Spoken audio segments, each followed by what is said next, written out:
Today is Tuesday, July 27, 2021. Roland Martin Unfiltered, broadcasting live here in Georgetown, Texas, where the Poor People's Campaign, Rev. Dr. William J. Barber, as well as numerous other groups, including Beto O'Rourke, Black Voters Matter, and religious leaders, they're going to be leading a March for Democracy protest march beginning tomorrow. It kicks off today. Just behind me, we'll be live from the news conference and the prayer service. They begin tomorrow at 8 a.m. Eastern. We'll be broadcasting all week live right here on Roland Martin Unfiltered. Also, today on Capitol Hill, explosive testimony from police officers explaining the white domestic terrorists who were attacking the U.S. Capitol, calling black officers the N-word. It was a stunning day. Republicans are trying to blame Speaker Nancy Pelosi. Nope. This one is on them. Also going to be joined by two mayoral candidates, one out of Buffalo, one out of Mobile, Alabama, as black mayors try to move forward black politics in leadership. The National Council of Negro Women and attorney Ben Crump have filed suit against Johnson & Johnson for deliberately selling powder, that's right, baby powder that got black women sick. We'll tell you about this particular lawsuit. Also on today's show, two Atlanta cops have been suspended without pay as they're caught on video viciously beating a black woman. Plus, in our Next Door Marketplace business segment, or Marketplace segment sponsored by Next Door, we'll talk with a sister who, the creator of Sistahs in the Business Expo. Folks, it's a jam-packed show. It is time to bring the funk in this Texas heat right here on Roland Martin Unfiltered. Let's go. He's got it. Whatever the miss, he's on it. Whatever it is, he's got the scoop, the fact, the find. And when it breaks, he's right on time and it's rolling. Best believe he's knowing. Putting it down from sports to news to politics. With entertainment just for kicks, he's rolling. It's on go, y'all. It's Roland Martin, yeah. Rolling with Roland now. He's funk, he's fresh, he's real, the best, you know he's Roland Martin now.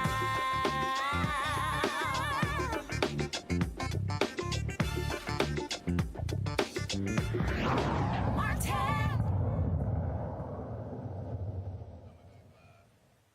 Hey folks, Roland Martin here, broadcasting live in Georgetown, Texas, where religious leaders, Rev. Dr. William J. Barber, Rev. Jesse Jackson Sr., many others with the Poor People's Campaign and a litany of other organizations, they are here to kick off a March for Democracy.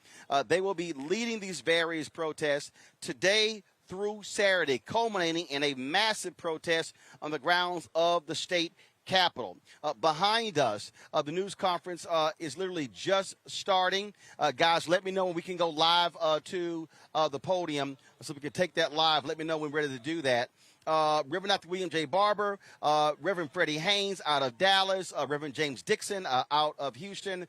They are mobilizing, and you know the House Democrats left Texas, went to Washington, D.C. To keep Republicans from this state from passing a destructive voter suppression law. We are seeing this happening all across the country where Republicans are doing this. Well, here they are mobilizing. They are expecting thousands of people to participate in this march on Saturday. What they're doing, though, is every single day they will be actually marching each day from Georgetown, Texas to Austin, Texas. We're about 26 miles from the core of Austin, and they'll be marching each day on the way. So tomorrow it'll be from Georgetown to Round Rock. The next day, Round Rock, Texas to North Austin, and then North Austin into the city. Are we ready to go to the podium? All right, folks, so let's do this here. So let's go live to the podium right behind us where they are announcing the kickoff of this March for Democracy here in Texas.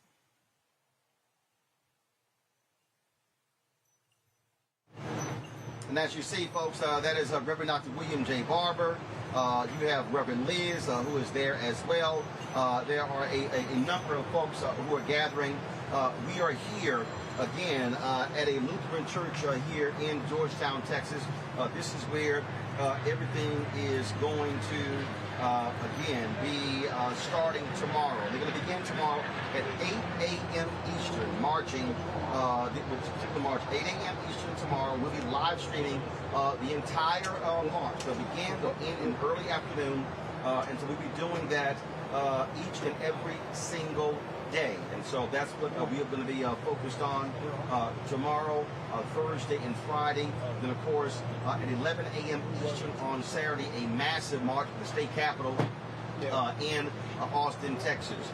Republicans in this state are doing all they can to follow the big lie of Donald Trump. That big lie says that somehow the election was stolen. It was not. The former Secretary of State, appointed by Texas Governor Greg Abbott, certified that this election was secure, it was fair, it was just. The crazy thing is, Donald Trump won Texas. But Republicans are angry because Democrats have been winning in suburban areas in this state, and they want to further rig the election, following in the footsteps of the folks in Georgia, Florida, Arkansas, and some 30-plus states across the country. Republicans are putting forth various voter suppression bills. They want this march to put pressure on Democrats in the United States Senate to end the filibuster and to pass the For the People Act and the John Lewis Act. They also are pushing for a $15 an hour living wage. And so this march is not just about voting. What they're saying is this has to be done in order for Democrats to move this forward. Let's go back live to the podium. Reverend Dr. William J. Barber.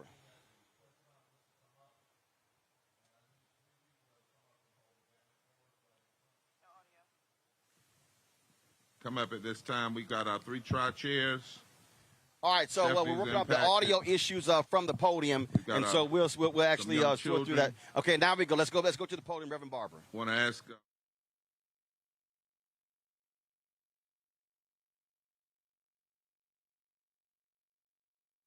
You could hold the banner right.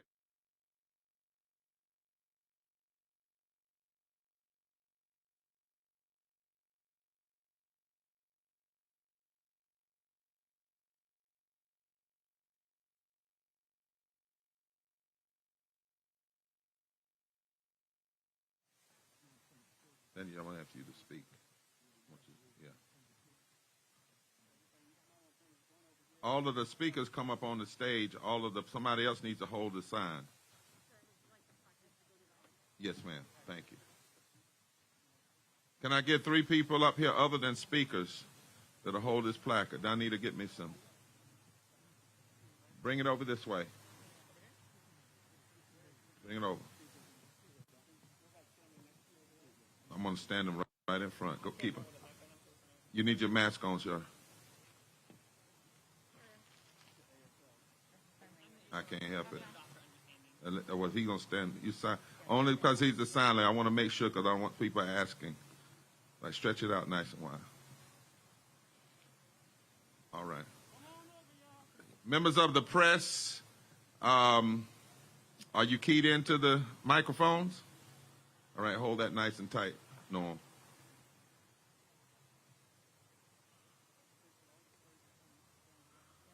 We can invite other people that want to come. We do our press conferences. We don't like people to stand at the podium by themselves. So I know it's a little warm, but come on up, audience. We really rather you be in the press than sitting out as the audience because we're all one family. And so grab a placard, pass people a placard. Where's my brother from the United Methodist Church I was with on Sunday? Hey, there he is. Come on down around, Doc. Now, some of these preachers, I'm going to call on y'all. Don't be, like they used to do in church when they call on the deacon to pray. So I know you're ready. Hey, try not to get in the way, bro. No, you come on here. And we need diversity shown. Black, white, brown, native, fat, skinny, somebody said, young, old. This is a people's thing. And if you hold your placards up so the media can be clear what our messaging is, we want folk to know. So hold them up right in front of you. We need some placards over on this side real quick. Come on, team. Y'all are beautiful down here. Look at you, look at you. All right.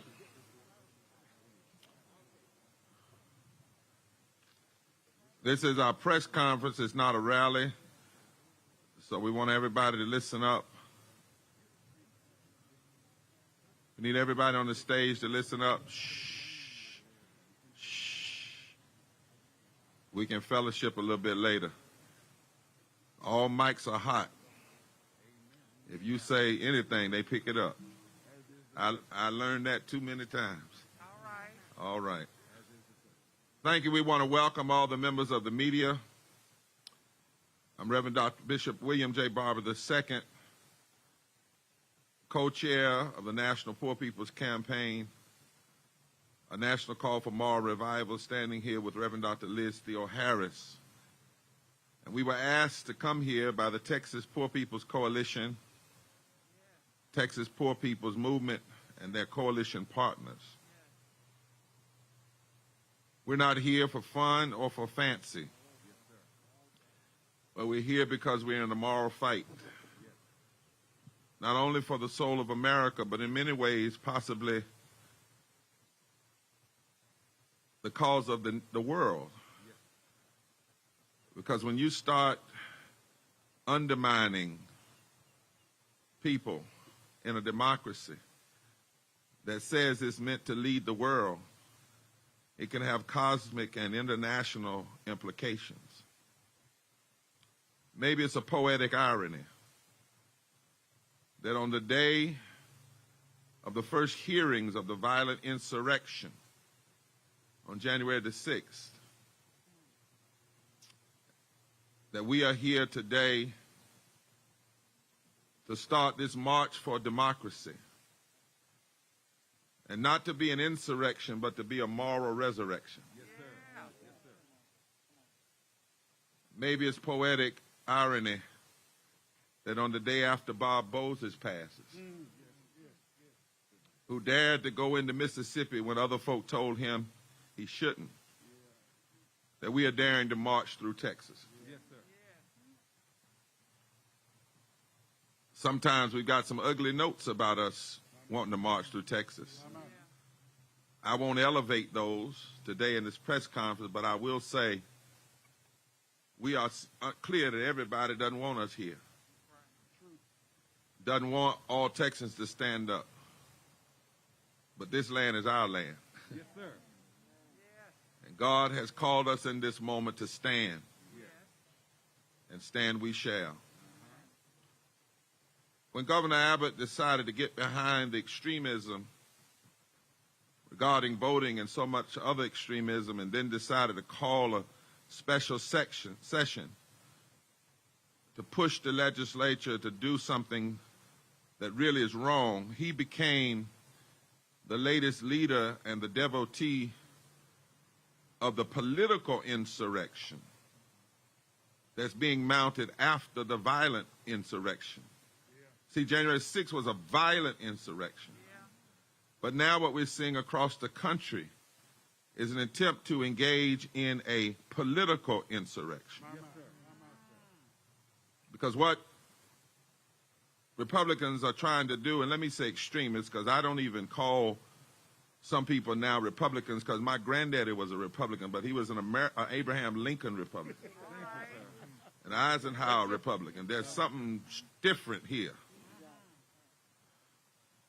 And what we see happening here is happening all over the country. And Texas is like the canary in the mine. And that's why we're in Texas, just like Alabama was the canary in the mine in '65. Texas is the canary in the mine in 2021. And we must nationalize Texas in order to change the whole country. What they're trying to do here has already been done in 18 states, according to the Brennan Center.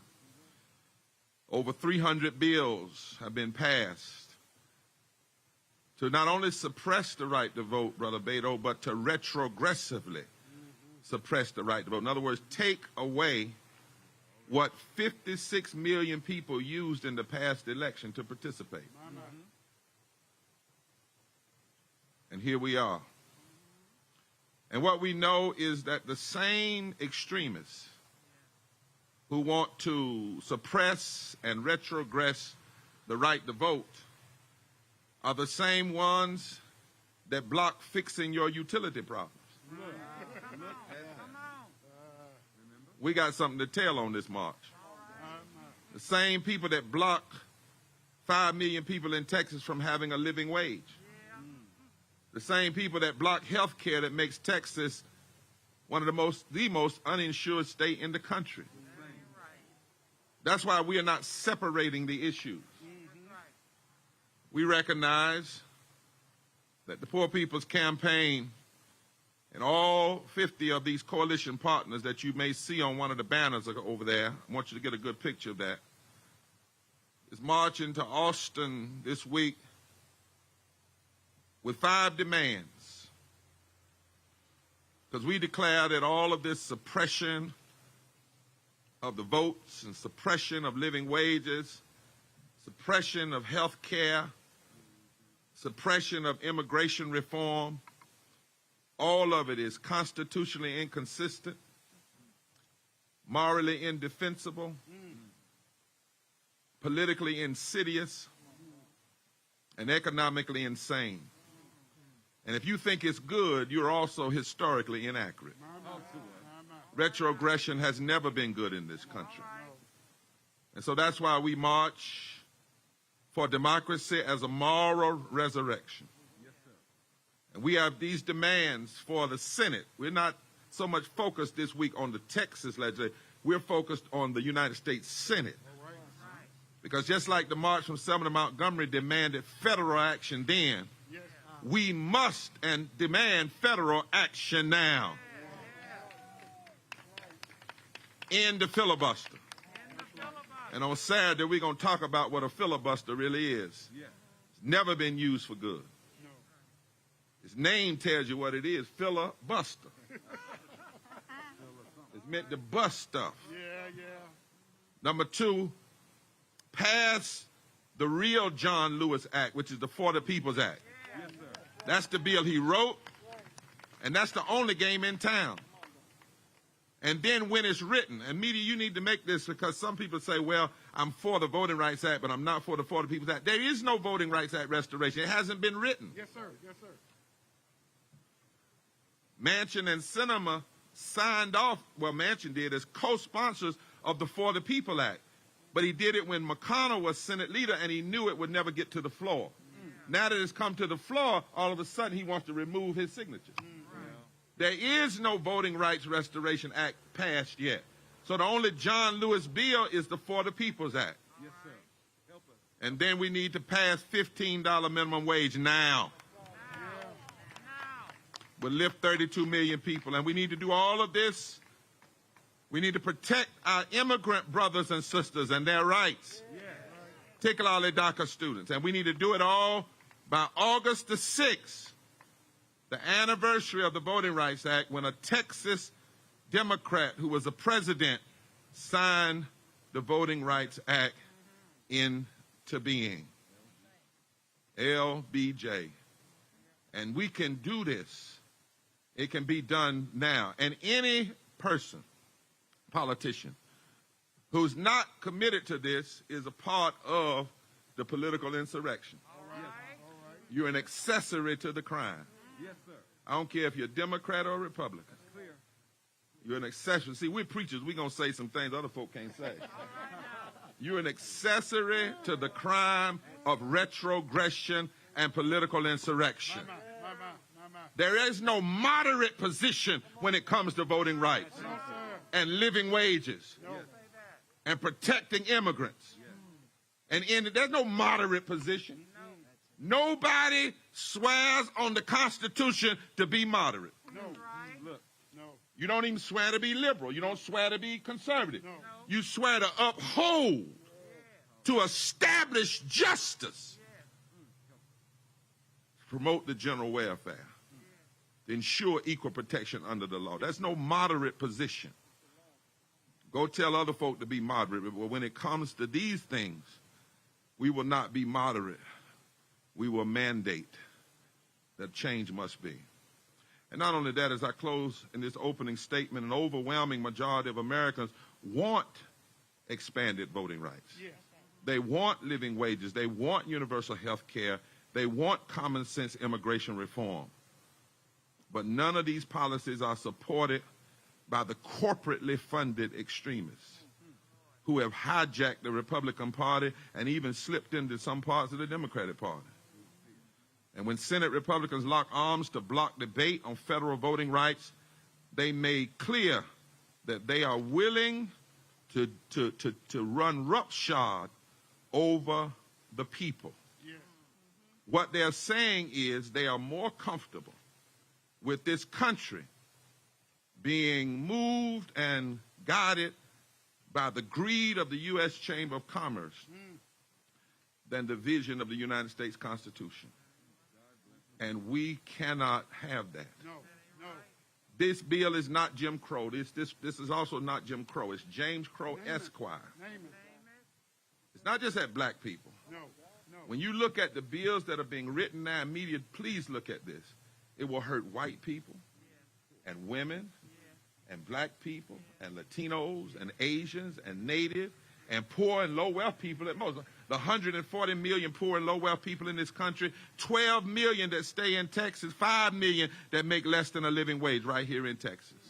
This is James Crow Esquire that wants to shut down the voice of progressivism in this nation. And whoever it is, Democrat or Republican, if you stand for this kind of retrogression and suppression, you are threatening not only the existence of a party, Republican or Democrat, you are threatening the existence of the democracy and the possibility of America. Now, some so-called Democrats say they don't want to push forward, you know, even though we use 51 votes to put Supreme Court justices on the bench for life. You mean tell me we can't use 51 votes to save the life of the democracy? Yeah. Something wrong with that. And some Democrats are saying, well, we don't want to push forward because if we pass this and the Republicans take over, they might overturn everything. Well, first of all, maybe if you pass things, they won't take over. Talk to me. Why do you have to have a losing attitude? Why is your attitude, if I do right, I'm going to lose? Come on, Bishop. Why don't you just do right? Yeah. But then more importantly, that sounds like what folk actually told the abolitionists. Don't push too hard because the slave masters might get madder. There you go. There you go. Or they told LBJ that. Don't you sign that. Because if you sign that, then the extremists are going to get. But he did what was right. Right. And the right time to do right is right now. The Poor People's Campaign and our allies in Texas are clear that this is not a time for compromise. It's a time to end the filibuster. It's a time to fully pass every provision of the Voting Rights Act. Of the For the People Act. It's time to be prepared to pass the Voting Rights Act Restoration Act when it is ready. It's time to pass $15 minimum wage. And it's time to protect our immigrant brothers and sisters. And it's time to do it right now. And if we don't, we fail those who will come after. And if we do not stand and demand now, then we are unworthy of the inheritance of Sister Ames from Georgetown, a white lady who stood against the Klan in the 1930s. We are unworthy of the legacy of Fannie Lou Hamer and Dr. King and Rabbi Heschel and Rosa Parks and William Lloyd Garrison, the white evangelical in the 1800s that was an abolitionist, and Frederick Douglass. We are unworthy of those 3 young men, one black, one Jew, one white, who were killed down in Mississippi. We are unworthy of the legacy of Bob Moses. We are unworthy of all of the people that came together to push this nation forward. And they did it with less. They did more with less. We will not do less with more. We have more than they have, and we will fight harder in this moment. But going backwards is non-negotiable. At this time, I'm going to ask our three tri-chairs to come. Each person will come and for a minute and a half and make remarks, and then we'll take questions from the media. So at this time, Stephanie, and Danita will come.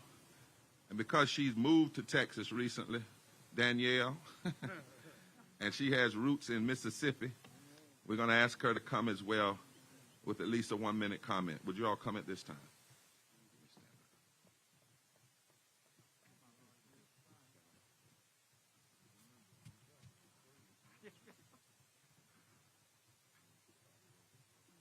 Y'all come. Can they get up?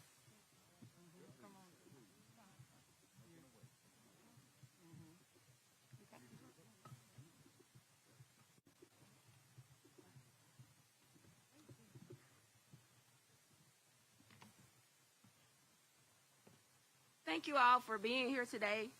I am Danita Jones, a co-chair of the Texas Poor People's Campaign and also an impacted person.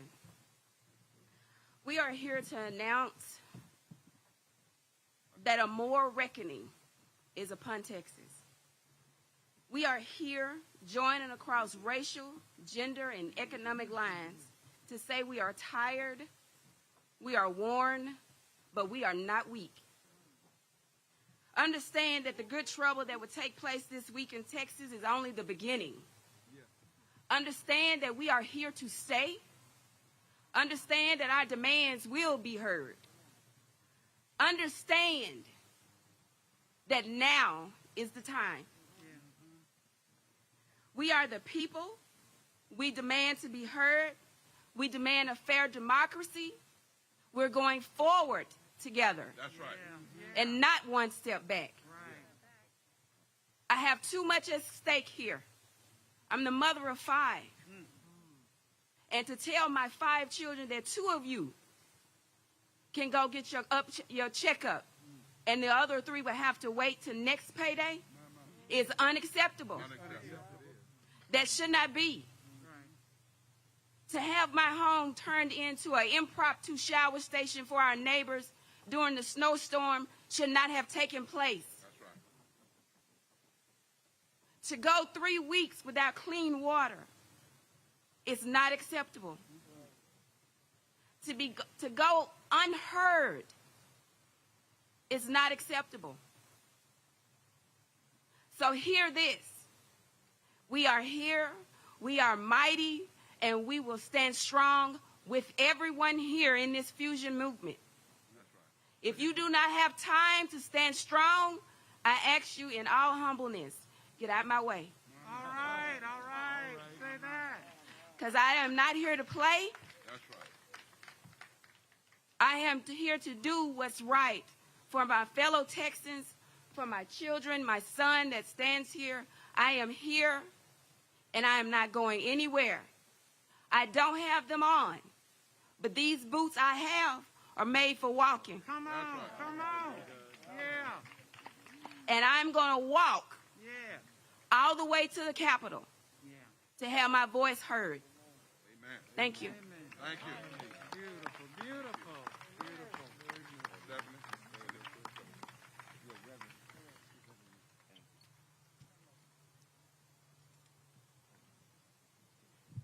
Good evening. My name is Reverend Stephanie Wilkins. I am a United Methodist deacon, and I'm also a part of the Texas Poor People's Campaign. I have watched in my community people in food deserts. I have watched people who are looking for employment, looking for a way to survive, not have what they need because they are the working poor. They're either the poor or the unemployed. I have been on many phone calls when people are distressed because they don't know how they're going to make it, how they're going to live, how they're going to pay their bills. Then we have the pandemic hit, and it hurt a lot of us, but it hurt the poor and the unemployed even more so. And then on top of that, you have a situation with a grid. We didn't even know that we were not a part of anybody else's grid. and we're in some sub-freezing temperatures, it hit us all. It hit us no matter age, status, race, gender, it didn't matter. And now you're going to tell us somehow that we need to wait on you while you board a plane for warmer climates? That ain't right. Then you want to suppress our vote, our voice? Instead of doing that, why don't you work on fixing that grid? Stop suppressing our voice, our vote. Everybody has a right to live. Everybody has a right to a living wage. Everybody has a right. That's right. Everybody has a right. So we're going to march. Our purpose is clear. We may be tired, but we're not going to give up. We're frustrated. You're doing all kinds of things, all kind of trickery, but we're not going to stop. We're going to march because we're on the side of right. Justice is on our side. What side are you on? On the people's side. What side are you on? On the people's side. What side are you on? On the people's side. Thank you. Your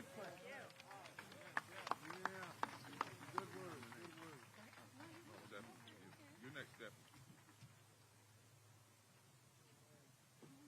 Hi, everyone. I'm Stephanie Swanson. I'm a tri-chair of the Texas Poor People's Campaign. I'm going to keep mine a little shorter. This march is a proud moment for our state and for our community. We are honored to walk alongside one another, people from all faiths, creeds, races, and religions. We hope to send a very clear message to Congress that these voter suppression bills that are being passed in states across the nation have a deeper meaning than just the franchise. This voter suppression is preventing Texans from accessing health care. They're preventing them from accessing affordable housing, living wages, and decent schools. This voter suppression is actually a form of economic oppression that has kept 12.6 million Texans in low wealth and poverty, and that was before the pandemic. And when the governor vetoed the legislator's budget, he sent a clear message across the state that he cares more about the culture wars than he does about the health and well-being of his constituents. These voter suppression bills cannot be stopped at the state level. We must have federal action to break down these barriers to the ballot box. We must have federal action now so we can shift the moral narrative and improve the lives of all Texans. That's right. Thank you.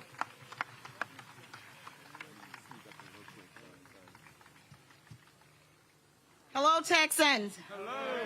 My name is Danielle Holmes. I'm national organizer with the Poor People's Campaign, a national call for moral revival. All right. And as the saying goes, we only get what we're organized to take. And we have been organizing across this country. And we're going to demand, and not only demand, but take back everything that the enemy has stolen from us. I'm from Mississippi, where the cliche is the Bible Belt state. Mississippi is the belly of the beast. See, the rights that you all are fighting for here in Texas, we don't have those rights. So we don't have a fight to fight. We have the bare minimum voting rights. You all are fighting to retain the rights. But I've always had a vision, even before coming to the Poor People's Campaign, of organizing the South. That's right. And I've studied the Southern strategy. And what has happened now is that they have nationalized the Southern strategy. That's right. So now it's time for us to nationalize our movement and organize in every state in this country, march across this country, and we don't stop until we win. That's right. We demand that organizations, social justice organizations, I'm a troublemaker, so I may say some things that my leaders won't say. But I'm here to tell you personally that I'm going to challenge every organization that says that look like us, say that they represent the people, but are going behind back doors, compromising and making deals. Not only must we challenge lawmakers that are blocking us, but we must challenge every organization that does not stand on the side of right and in the best interest of our people. We're here to fight, and we're going to fight like hell. That's right. We thank God for our 3 tri-chairs, our national co-chairs, and ain't much she gonna say that I won't say and we won't say. Because the truth is just the truth. Yes, sir. And we want the media to get this. If you notice how we're not just talking about the voting, we're connecting the dots. Correct. All week long, we're going to connect it. Dr. King connected that at the end of the Selma to Montgomery March, he said that the great fear of the Southern aristocracy and the greedy was when the Negro masses and the white masses joined together and vote in ways that changed the economic architecture of the country. Yes, sir. He said that's why there was such an issue with the Voting Rights Act, and that's why there was such an issue with suppression. It's not just about skin color, it's about power. Yes, sir. And money. And who gets what, when, and where. And we're going to be very clear about that. That is why we have no compromise in the filibuster. Pass the full provisions of the For the People's Act. When the Voting Rights Act is ready, restore it. Pass 15 and protect our brothers, immigrant brothers and sisters. Do it now. It's a shame and disgrace that in a week we'll be 56 years after the Voting Rights Act of 65, and we got less voting rights today than we had August 6, 1965. Somebody say that's a shame and a disgrace. Now we've got some Latinos, young people, who want to make sure that they're clear on how we're united. We want to invite them to come up. And those of you that are in the back, if you want to come on around, I know it's warm, but you want to join us and get in a little tan, come on around so the cameras can see you too. Come on, young folk, where are they? Let's give them a big hand. Are they here? Behind you. Come on. Yeah. Come on,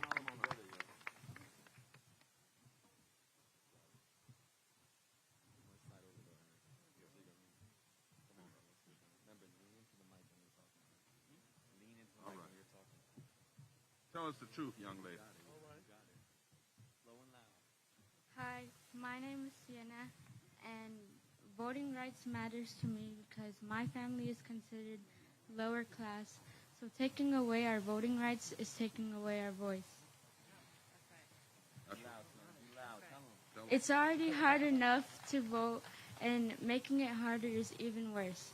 My stepdad has to work a hard job, and my mom has to take care of her 2 kids at home, which makes it harder to vote, meaning 2 less votes and 2 less opinions.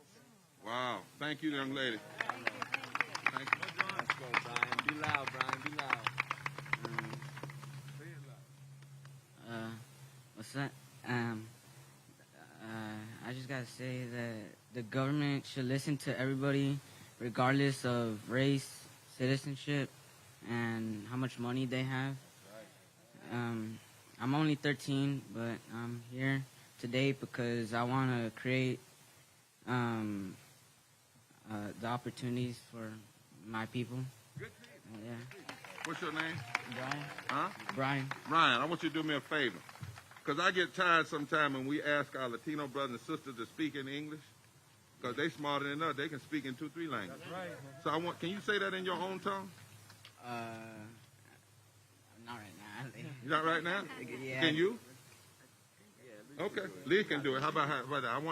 I want the world to hear it in your own tongue. Beautiful. Come on. El gobierno debería escucharnos.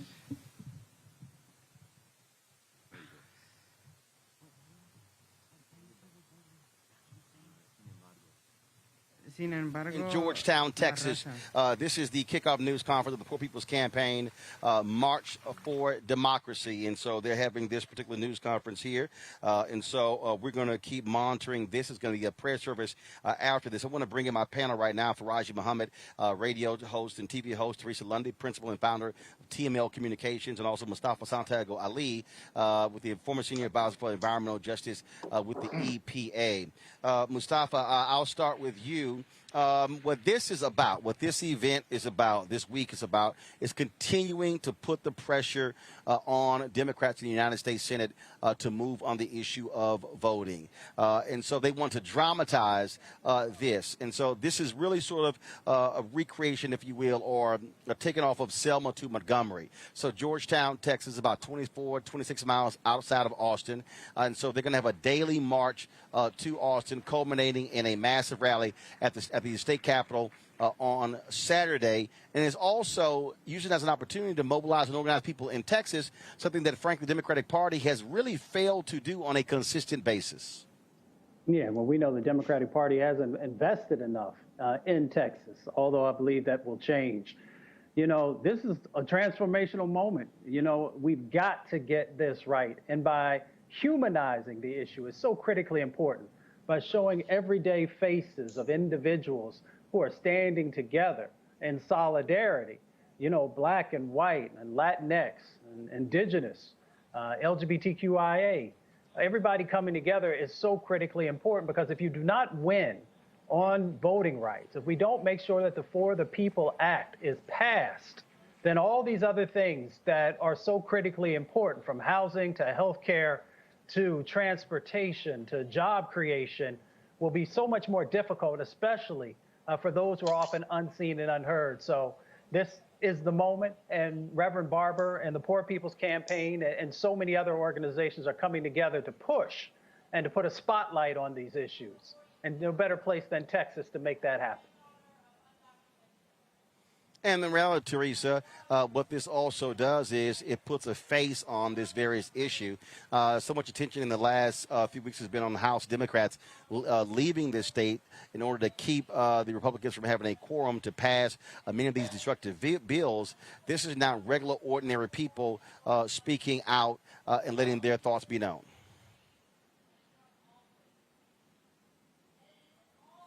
Teresa, you're muted.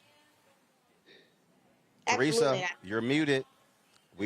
We do this every week, Teresa. Go ahead.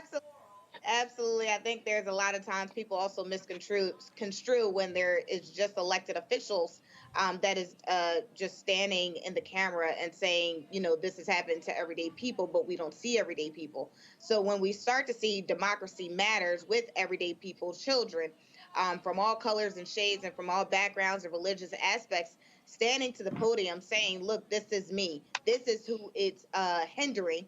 And this is why action needs to be had. So I think there's a lot of opportunity here. I think that is a phenomenal opportunity to do. But I also think there's more that has to be done. But like the People's First campaign, it is just one step of many in order to get to the solution.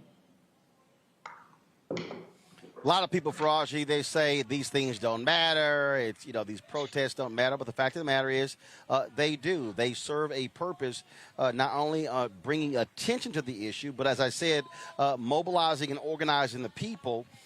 Because, look, the folks who are fighting for $15 an hour, the folks who believe in these voting bills, they are going to need to turn out in big numbers next year to stop what Republicans are doing. Absolutely. Let me just say this real quick, Brother Roland. I truly appreciate you, and I was just talking to some of our watchers on Facebook. This is for you to, be down there in Texas and to show us that this is a big, big moment. And personally, I've been so inspired to hear from Reverend Barber. I mean, I just love this brother, and I'm so happy that he took the mantle that Dr. King started to give.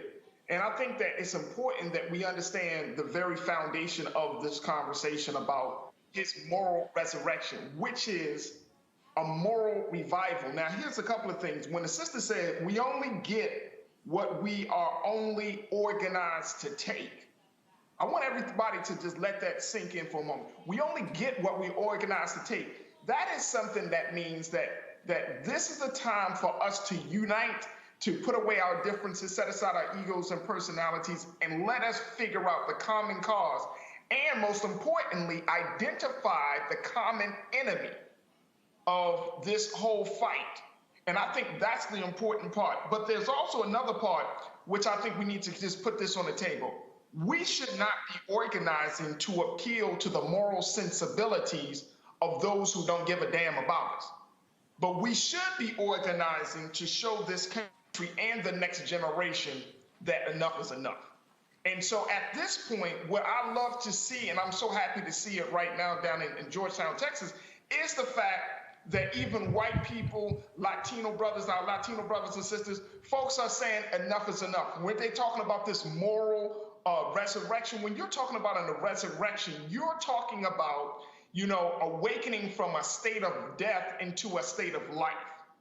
And so this country, what this does, it puts the ball in the country's court, in the leaders of this country's court. It causes them, and it will compel them, and I think that the voices of the people of good intention, goodwill, good mind, hearts, and spirits need to grow louder. But what it will do is it will force this country to confront the ugliness of its policies, the ugliness of the leadership, and it will force this country to deal with the ugliness of our history when it comes to voting rights, when it comes to inequities dealing with wage discrimination, and all of the things that we're talking about here. This is what needs to be done. There has to be a moral resurrection. But the last point about that is, if there is a resurrection, how will America deal with the voice of reason, the self-accusing spirit, the voice that is really a very spiritual and divine voice? How will America deal with the voices of Rev Barber? How did America deal with Bob Moses? That's the fight that we need to prepare for. As we're having this fight, there needs to be an army of young people and next generation leaders to get prepared for that fight, because the enemy of our rise is not going to stop right now. They're going to go after the young and the next generation. Folks, it is just so y'all know, this is one of the fans that I got when I was in Ghana. So just let y'all know, it's 90. Just so y'all know, it's 95 degrees out here, but the feel like it's 99. So me being a native, so yeah, it is. It's 6:10 local time here in Georgetown, Texas, and it's 90. Feel like 99 degrees right now. So yeah, that's why we got this fan. I ain't crazy. I want to bring in my next guest. We were going to talk to her about her winning the Democratic primary in Buffalo, India Walton. If she wins the general election in November, she'd be the first socialist mayor of a major U.S. city since 1960. I want to get her thoughts on what we're seeing here in Georgetown, Texas, the mobilization going on, because the reality, India, the way you won, the way you beat an incumbent African-American mayor there in Buffalo who was so upset that you ran, he's now running as an independent in the general, is that you organized. And I keep saying this, and I keep telling people constantly, look, you can change things in this country if you organize and mobilize. That's how many folks have come into office. Yeah, am I supposed to talk now? Yes, you are. Okay, great. So that's exactly what we did. We organized. I am an organizer, and after the murder of George Floyd last summer, we saw uprisings and young people, old, black, white, in the streets really protesting injustices. And the response we got from our city government was nothing. And we decided to really turn that protest energy into political power. And that's what we've been able to do here in Buffalo. My opponent is not running as an independent. He's running a write-in campaign. So he's really now a long shot candidate, and all signs point to me being able to bring it over the finish line in November. I'm so excited about it. When you look at what's happening here in Georgetown, folks, if y'all can in the studio, give me a shot of the stage. We'll talk over that. This is about the Poor People's Campaign with a lot of local organizations. Ella Baker, one of our greatest organizers, she always talked about local. And it gets frustrating to me when I hear people complain about politics and politicians, but then they don't understand that the way you beat people is if you go out and get more votes than they got, and that's how you throw them out.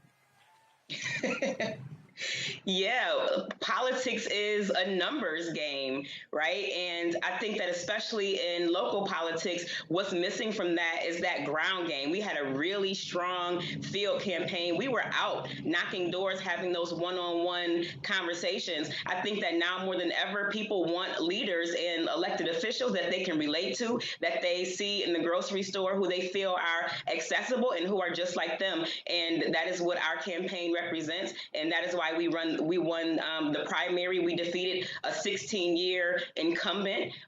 He was asleep at the wheel because he believed that, he didn't have to work for the vote. So we worked hard for the vote. We knocked on the doors. We'll do the same thing going into November. And I think that we'll win again. And I think that, what's going on right now is this moral resurrection, this moral revival is taking it back to the message of Martin Luther King, and that democratic socialist label is being used against me now, but that's what the people want. We want affordable housing. We want universal health care. We want a basic standard of quality life, and we feel that all people are deserving of that. And so talk about that. I mean, you say you're a socialist. What does that actually mean? Because obviously in this country, when Republicans label anybody a Democrat or socialist, but what does that mean? Being a democratic socialist means that I put people first, right? When the segment began, you talked about me being potentially the first socialist mayor of a city in 60 years. Well, the last socialist mayor of a major metropolitan area was called a sewer socialist. And they used that again as a term that was supposed to be disparaging, but it was because they provided indoor plumbing and, cleaned up the waterways. And that's what our platform and our policies are centered around, is around uplifting people. It's about co-governance. It's about putting resources where they matter, and that is into the pockets and of working class people, into communities and into neighborhoods to lift the standard of living for all Buffalonians. And hopefully this wave will continue, and we'll see city by city really stop making rich people richer and stop prioritizing those that already have more than enough, and really begin to put resources where it matters. Questions from my panel. Teresa Lundy, I'll start with you for India Walton. Hi, India. Well, congratulations again. So I know there has been and I think you just explained it very well about the difference between socialism and the democratic process, and being a Democrat. So what changes do you plan on making than your counterpart that, was the incumbent? That is one of my favorite questions. I often say I think that our current mayor has done the best that he knows how to do. And at a certain point, we have to stop doing the same thing and expecting different results. He is a person that's very corporate and developer friendly, large developer friendly. His write-in campaign right now is being funded by Republicans, members of the far right, and corporations. And I think that what we're going to do is the opposite of that. There are no patronage positions in my administration. We are going to put well-qualified experts into position to make the changes that we really want and have wanted in Buffalo for a long time. And we are going to usher in a new era of progressive leadership that includes everyone. No person in this city will be insignificant in my administration. Mustafa Santiago Ali, your question, Walton. Sister Walton, thank you so much for what you're doing. I got family in Buffalo, so I know that they're going to support you. There are literally trillions of dollars that are being discussed in relationship to infrastructure. When those dollars begin to make it through New York State into Buffalo, how would you utilize those to help uplift people? One of the things that I'm most excited about as we look toward the investments and infrastructure coming is correcting some of the mistakes that we've made in the past. Just like a lot of other mid-sized cities, we have a scar riding down the middle of Buffalo's east side that's primarily occupied by poor people and people of color, and it's called the Kensington Expressway. All over the country, we've seen these highways be put through neighborhoods that cleave them, that have made horrible health outcomes, increases in asthma and heart disease and chronic obstructive pulmonary disease. So I'm looking forward to finding a solution to removing the Kensington Expressway in Buffalo and restoring our beautiful parkway with green space and neighborhoods, and restoring the fabric of the East Side neighborhood in the city of Buffalo. Faraji Muhammad. Ms. Walton, thank you. Congratulations on getting this far in your campaign. I just had a question. I know that you often talk about the disparities that Black and brown communities of Buffalo have been facing. Talk to us a little bit about what are you going to do specifically to help those communities and of course the next generation of those communities. Yeah, our platform focuses a lot on building alternative structures, right? A lot of times we want to reform the current system, but I know from experience that reforming the current system doesn't go far enough, because the current system has been designed to exclude Black and brown people from participation. So we are going to go in and we are going to make sure that we have alternative means to making capital available, to extending flexible financing so that people can get mortgages and become first-time homeowners, and really begin to close that racial wealth and home ownership gap. And the way we do that is with resources. When we talk about reimagining public safety, the way that we increase public safety is by providing resources in the form of good jobs and training and a quality education and safe, affordable, stable housing, looking toward the future, jobs and green energy, looking at New York State recently legalizing adult use cannabis and making pathways into that industry that's going to create the next generation of millionaires, and really have an eye toward creating not only generational but community wealth, so that people, especially Black and brown people here in Buffalo, and poor people and working class people that have been left out of the systems and processes for so long, now have a sense of pride in where we live, and we continue to build from there. And I believe that when the least of us does well, we all do better, and that's what we intend to do as an administration. All right, India Walton, the Democratic nominee for mayor of Buffalo. We certainly appreciate it. Thanks a lot. Thanks for having me. Thank you very much, folks. Let's now go to Judge Karlos Finley. He is running for mayor of Mobile, Alabama. Judge Finley, glad to have you on Roland Martin Unfiltered. Great to be here, Roland. Thank you. First and foremost, what is your goal if you are elected mayor of Mobile, Alabama? Well, we need a more safe city, Roland, first and foremost. We have more homicides this year to date, than we've ever had in the history of our city. In fact, we're up to 34 now. They may not seem like a lot for larger cities. For a city of our size of 186,000, that's a lot of violent crime. Our robberies are up, our assaults are up as well. Last year, this time, we were right at 20 homicides. And we understand that that's, unfortunately, a track that's going across the country, but we want to lead for once in Alabama, as opposed to coming up to the rear. Economics obviously is an issue. For Mobile, what's the percentage of African Americans who live in Mobile, Alabama? So we're a city of 52% African American, 7 other minority races, and 41% white.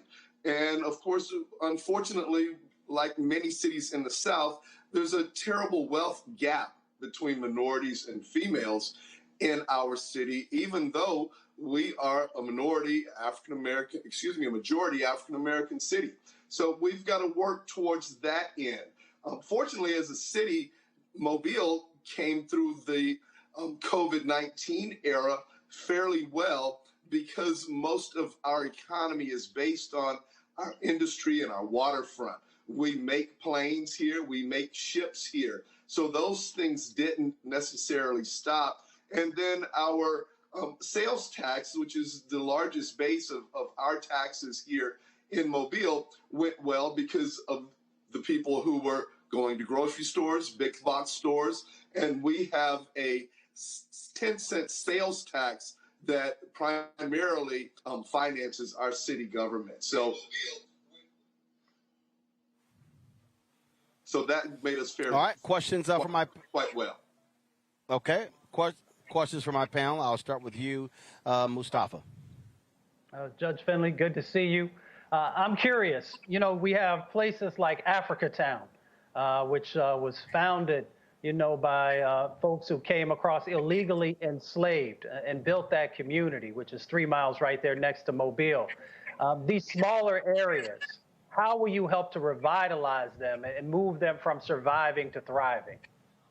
So Africa Town is a great challenge as well as a great opportunity for our city.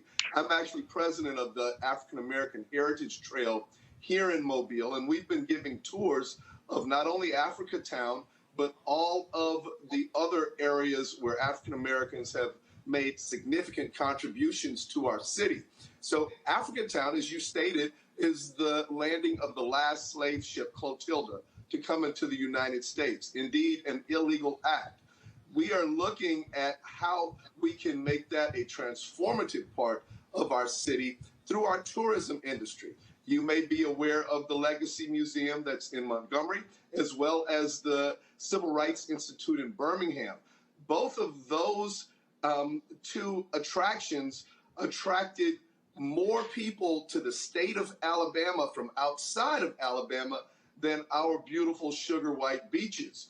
And that's a testament to how strong and how powerful the cultural heritage and ecotourism aspect of the tourism industry is. Cultural and heritage tourism is the fastest growing segment of the tourism industry across our country. We recently had a visit from Costas Chris, who is the father of ecotourism here in Mobile, and we were able to give him a tour. And along with developing our riverfront, we see those as areas that will not only boost Africa Town, but boost the entire city of Mobile. Africa Town is an amazing story, and it's like none other across our country. And fortunately, we've been telling that story. When I say we, I mean the Dora Franklin Finley African American Heritage Trail since 2005. So we've been giving cultural and heritage tours for the city of Mobile since 2005, and we're poised to take that to the next level. Next question for Raji Muhammad. Judge Finley, thank you so much for being with us today. I wanted to get your take on when the Brookings Institute put out a report about manufacturing, how the city of Mobile must address racial equity in the manufacturing sector. Talk to us a little bit about, I mean, you talked about making planes, building planes and ships in Mobile, but talk to us about the manufacturing sector. What is being done to uproot that racial inequity that exists in Alabama? And everybody knows, I think we all are familiar with that Alabama is probably one of the hottest spots in terms of racial injustice in this country. How is that being changed, or how is that changing, or what's your plan to change that? Well, thank you so very much for that question, because you're spot on. I actually had discussions with both Airbus as well as Austal, which is our shipbuilding company here, on last week. And they recognize the inequities in their businesses, and unfortunately, how they are still much like the plantation, where you have most of your workers underneath, the laborers being African American, and the management being white or Euro-American. I myself am a union guy. I worked in a paper mill here for 10 years while I got my undergrad degree, starting at Bishop State Community College and University of Mobile. So we've got to have those frank conversations so that they understand that we've got to have equity, and we've got to do away with the wealth gap that I spoke to earlier in the conversation. Now, just last week, I had conversations with two young African-American men. One was a graduate of the Citadel. The other one was a veteran who worked in tech services for the U.S. Army. And these young men just need opportunities. Here in Mobile, unfortunately, oftentimes it's more of who you know as opposed to what you know. So leadership in the mayor's office can have those conversations, can bring those things to the forefront.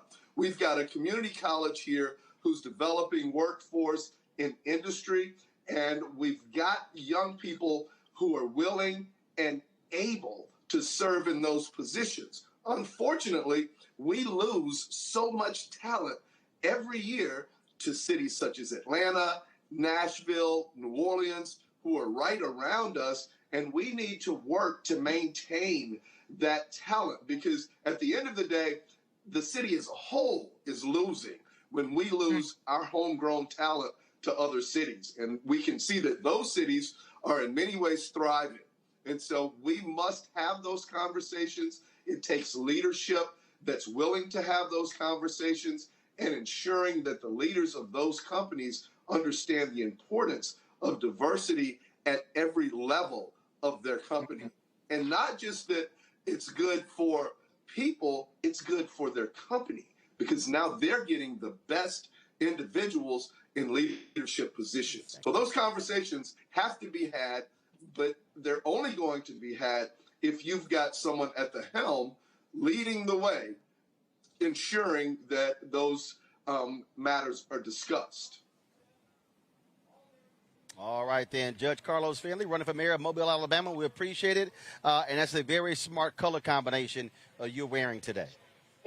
Yes, sir, brothers. This week, we will be celebrating 82 years of Beta Omicron Lambda chapter of Alpha Phi Alpha right here in Mobile, Alabama.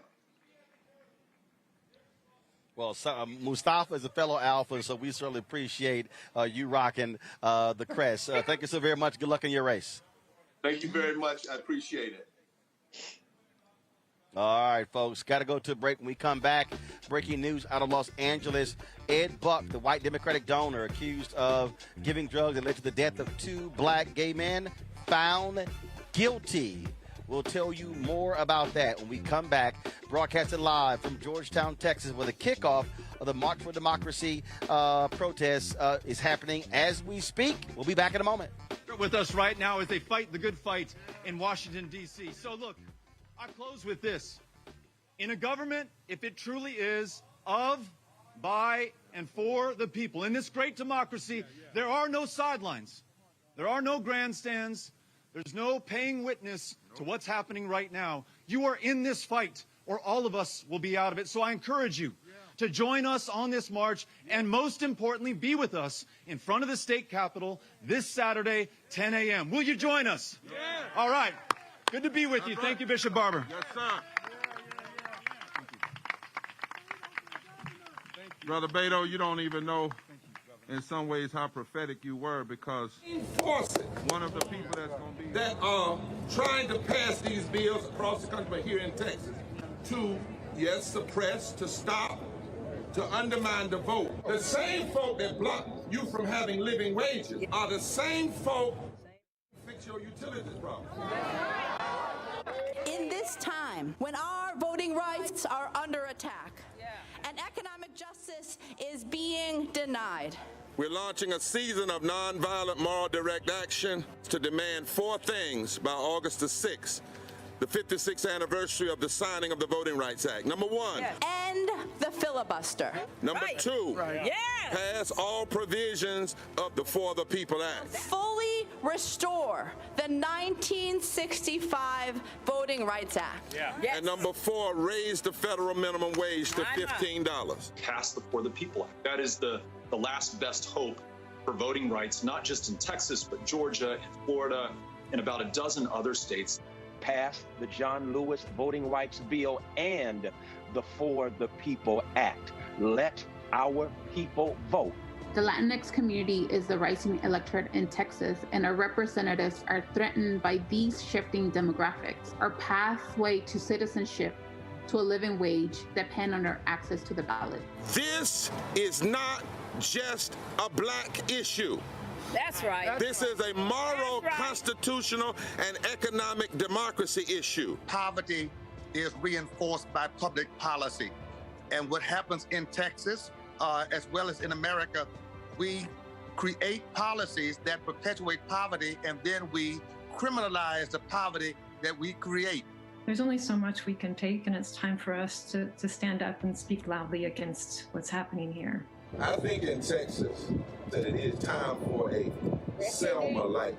I think we ought to run from Georgetown to Austin. And we ought to come to Austin, but we ain't coming to Austin just for Austin. We come to Austin to save the Washington, D.C. Which side are you on? And don't tell us you can't do all of this. You must do all of this for the soul and the heart of this democracy. Forward together! Forward together! Forward together! Our aides have lost the ability to focus the discipline on the art of organizing. The challenges, there's so many of them and they're complex, and we need to be moving to address them. But I'm able to say, watch out, Tiffany, I know this road. That is so freaking dope.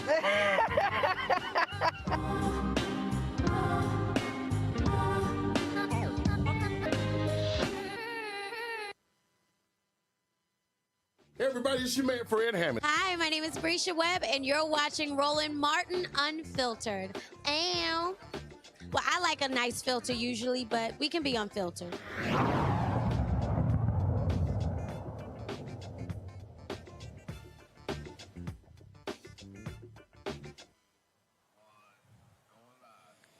Folks, we're here in Georgetown, Texas, again, where they are kicking off the March for Democracy protest taking place today through Saturday. We're at Christ Lutheran Church in Georgetown, Texas.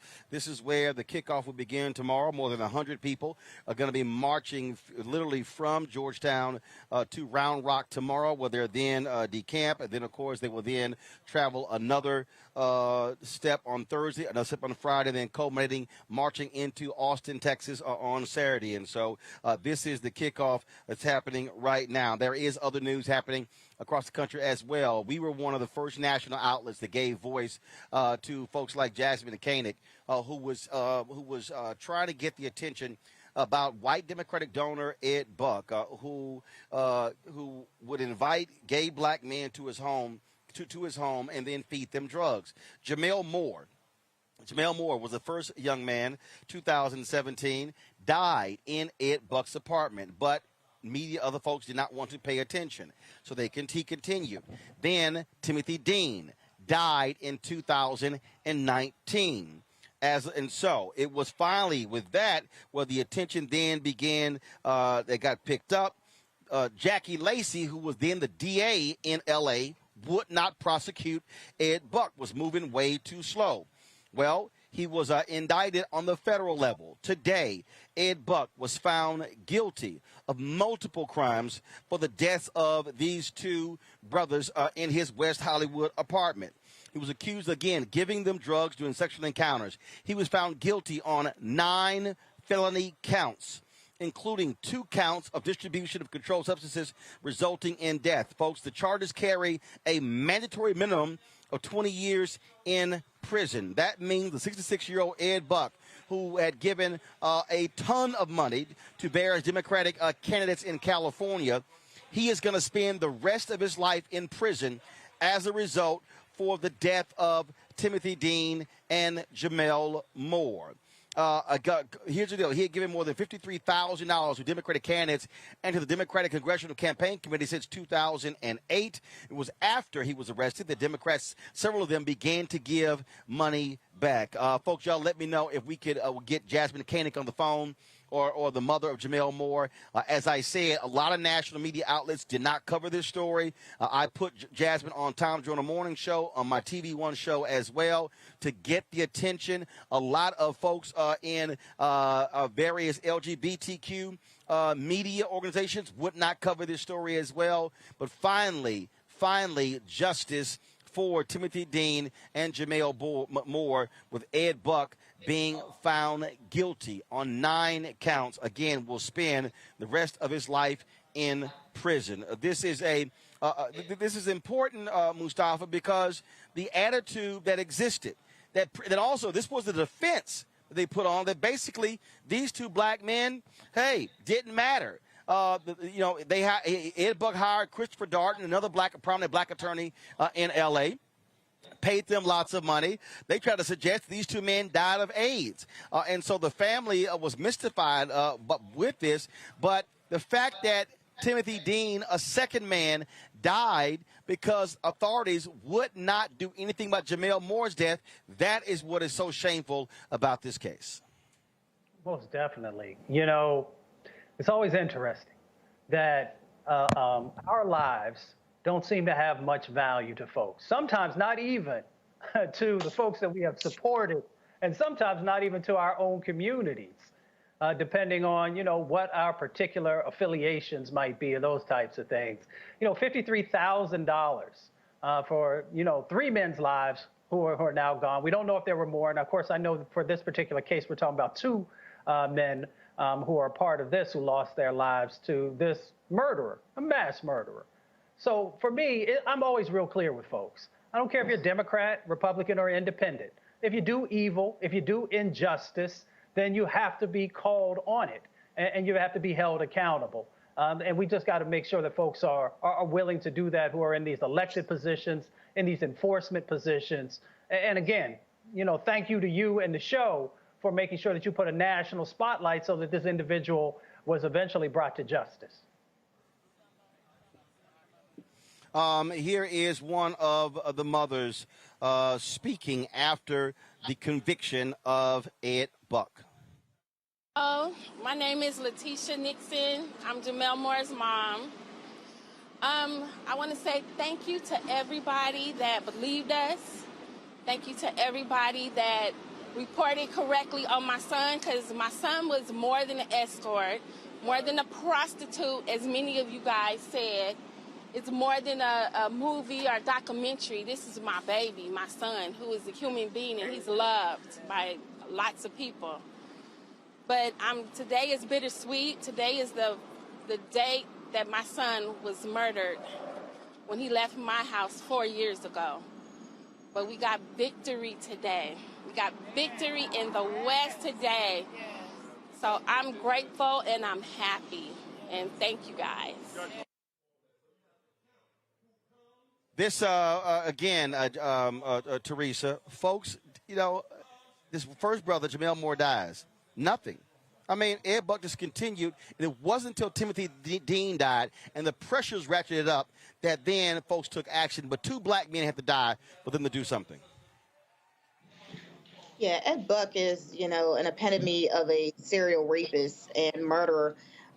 Again, for him to either get away with his actions, and then we have to see another strong black woman giving thanks, that justice was served. It's disgusting in itself. I mean, praise to God for her strength. But again, this is an ongoing occurrence when it comes to justice for black people. It's not only, we're getting shot down by cops, for sometimes listening to their direction or getting understanding for their direction, or just for not saying anything. But then, we then have to go into this case and see the evidence that is right before us. And it takes black media news outlets to put this information out there and continuously make sure that justice can get served. Because even, Buck's financial records that was going to congressional elected officials who likely already knew his story way ahead of accepting those financial donations for their campaign. But then even for them to give it back, but not do anything, about it, even when they did get elected, it's just horrible. And again, these are the track records when we start looking at those who want to represent individuals and people. That doesn't mean a specific type of society or a specific type of individual. That means representing all people. And so we definitely have to take a look at those who are in these higher positions. But again, Ed Buck found guilty. I'm glad he's found guilty, and I'm sure everybody else is, but how do we make sure that Ed Buck doesn't exist again? This is also why it's important to understand who is the DA, Faraji, because Jasmine Koenig tweeted this out, and I had to retweet it. She said, where is it? She said, "Dear Jackie Lacey, today Ed Buck, the man you said you didn't have enough evidence to prosecute, was found guilty of 9 counts in federal court.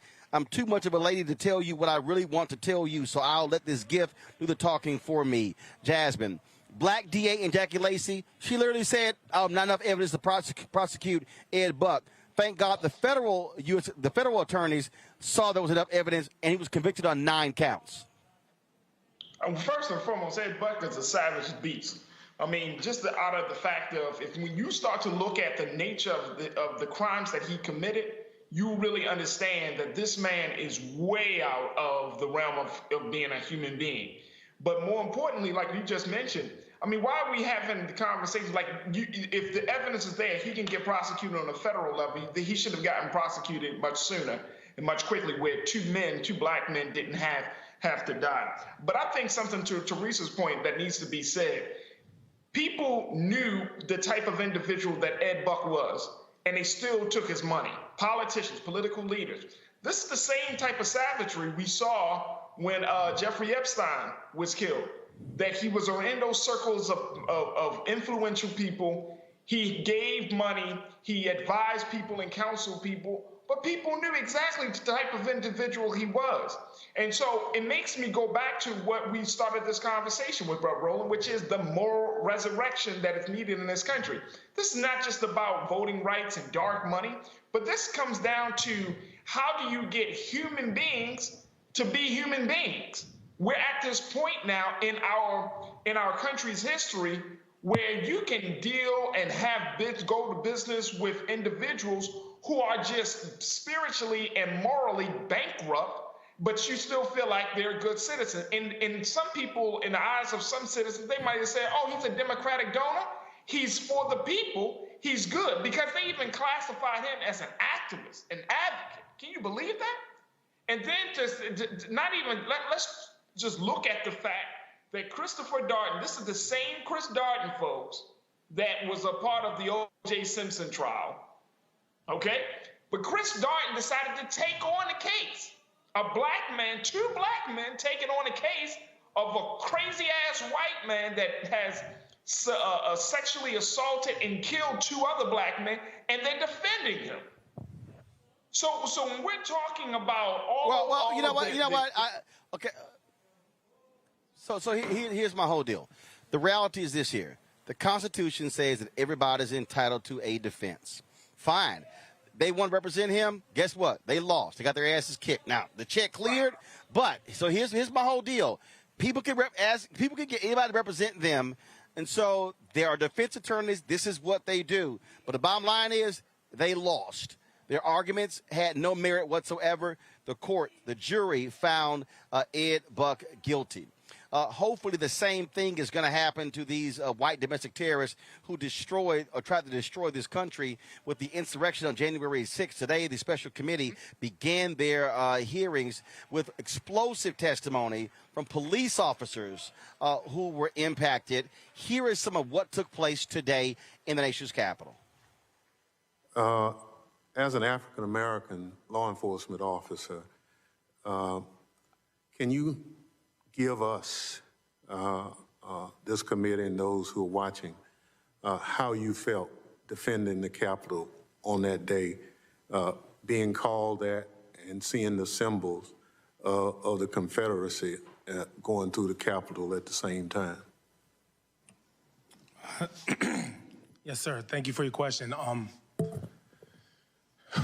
To be frank, while the attack was happening, I didn't view it, and I wasn't able to process it as a racial attack. I was just trying to survive that day and get home. When I did have a moment to process it, I think that's in the rotunda where I became so emotional, because I was able to process everything that happened. And it was just so overwhelming, and it's so disheartening and disappointing that we live in a country with people like that, that attack you because of the color of your skin, just to hurt you. Those words are weapons. Thankfully, at the moment, it didn't hinder me from doing my job. But once I was able to process it, it hurt. It hurt just reading it now and just thinking about it, that people demonize you because of the color of your skin when my blood is red. I'm an American citizen. I'm a police officer. I'm a peace officer. I'm here to defend this country, defend everybody in this building, not just the members, all the staff, guests, everybody. It just hurts that we have people in this country that result to that, regardless of your actions and what you desire to do and to make a difference out there. It's disheartening. So we came close to the terrorists. Our line was divided and we came under attack. A man attempted to rip the baton from my hands and we wrestled for control. I retained my weapon after I pushed him back. He yelled at me, "You're on the wrong team." Cut off from our leadership, which was at the front of our formation, we huddled up and assessed the threats surrounding us. One man tried and failed to build a rapport with me, shouting, "Are you my brother?" Another takes a different tack, shouting, "You will die on your knees."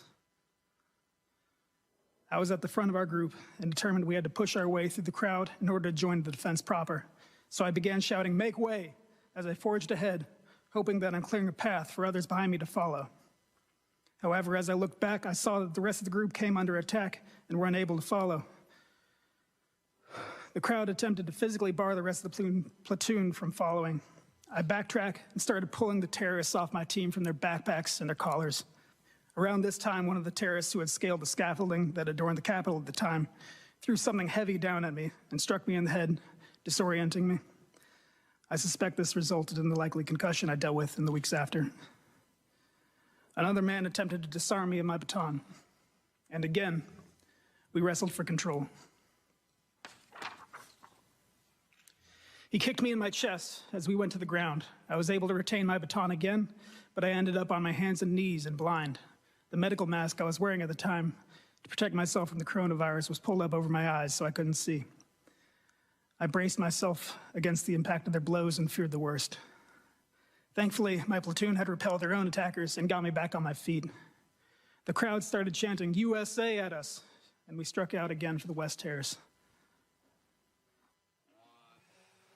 Of course, Republicans were complaining about the committee, saying there was no bipartisanship. Keep in mind, they're the ones who refused. They voted against a bipartisan panel. Nancy Pelosi, she appointed a couple of Republicans, Representative Adam Kinzinger, as well as Representative Liz Cheney. They eviscerated the folks who were making excuses for what took place on January 6th. But, man, I sure wish Congressman Jim Jordan, who Nancy Pelosi refused to accept on the panel, had to sit there and listen to those cops and then deal with that. But that's what you're dealing with. And so great job by Congressman Benny Thomas of Mississippi, who is the chair of the committee. Also, he's the chair of the Department of the Homeland Security Committee.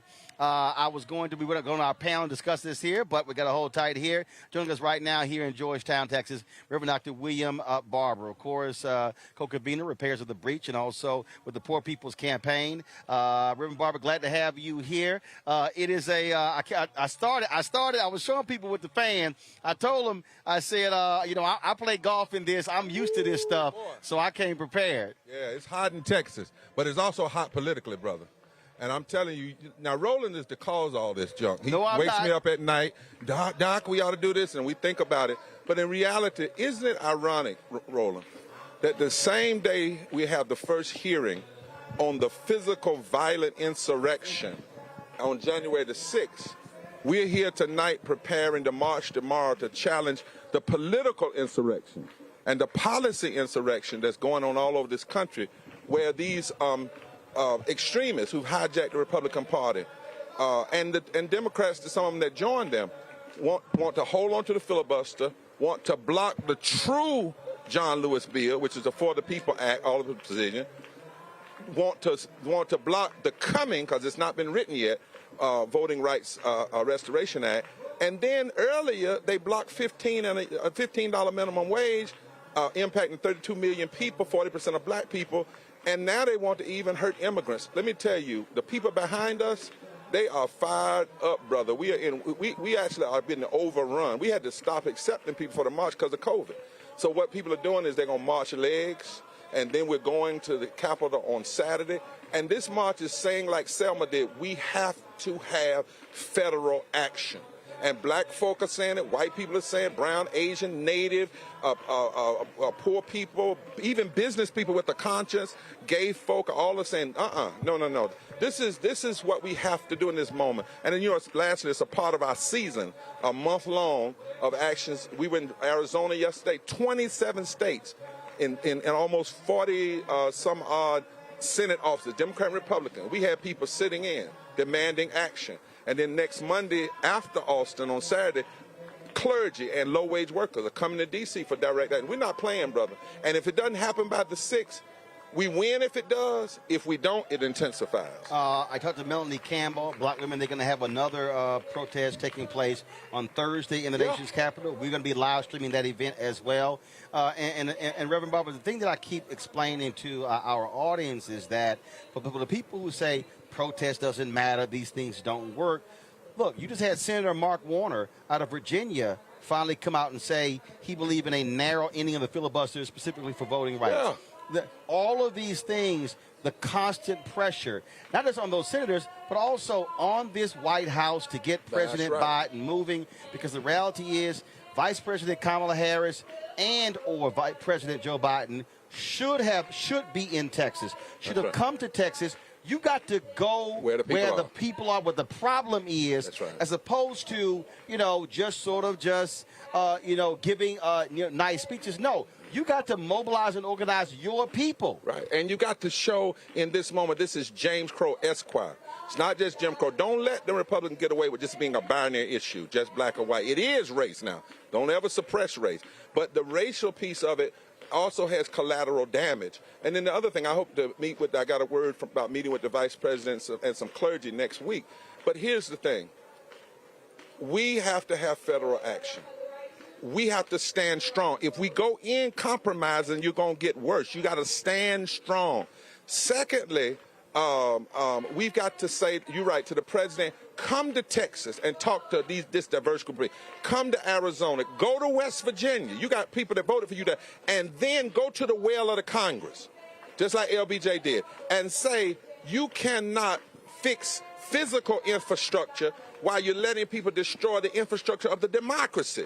It's both and, it's not either or. And we don't need to play the either or game. This is too serious. We need to have people come together, and then we got to connect the voting rights to economic justice and the economic prosperity of the country. My brother was just telling me from Methodist Church, I preached for him Sunday, and he said, Barbara, we got to let these folk know.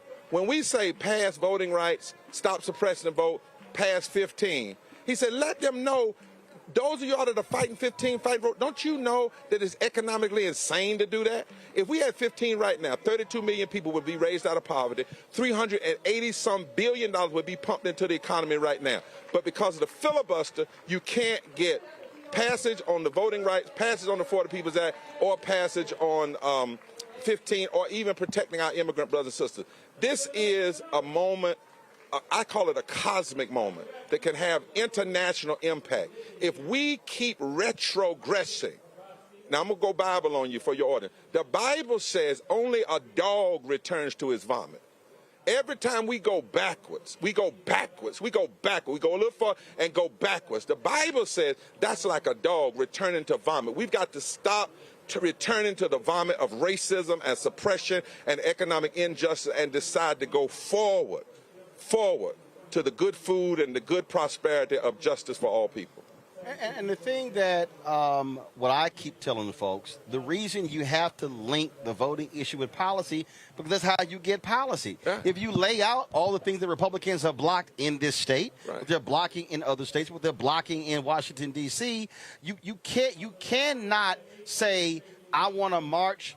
Just like this, I want to march on an issue, but then not realize public policy is involved. Right. I said on my show last week, to every white person who was out in the streets demanding justice for George Floyd, where you at? Right. Got to come now.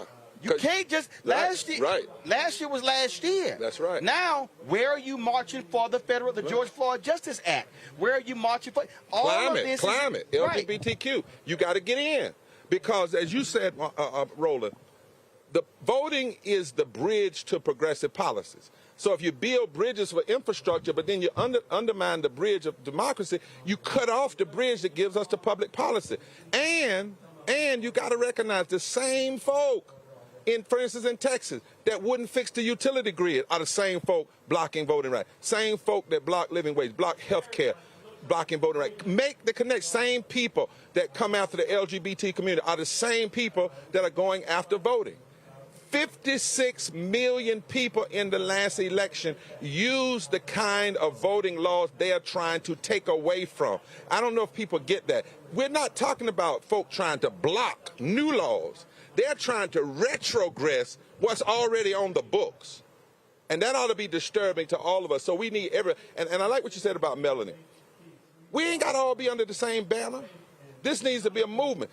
Get into battle. Right. You ain't got to get permission. You have folks here who in Georgetown are going to be marching to Austin, taking place on Saturday.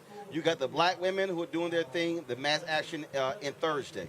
You should have groups in West Virginia doing their thing. You should have people in Arizona doing their thing. You should have people in Connecticut saying to Chris Coons, people in Delaware doing their thing. It's not about getting permission. I've been saying to all different groups who went to the White House, NAACP, Derek Johnson, same thing. How are you taking your chapters? Mark Mayoral, National Urban League. How are you taking your chapters? Reverend Sharpton, National Action Network. How are you taking your chapters? You don't have to. If you all of a sudden every day they're seeing here and here and here and here. The same thing Black Lives Matter did. Right. When you had folks who weren't even affiliated with the people who created Black Lives Matter. Right. But they said we can do something ourselves. And the difference this time is this, for instance, if you're white or otherwise, you don't have to be altruistic. This is not about you helping black folk. They're going to take your democracy. Right. First of all, there was a county clerk in 2012 who admitted that she moved an early voting location off of a college campus because they were voting.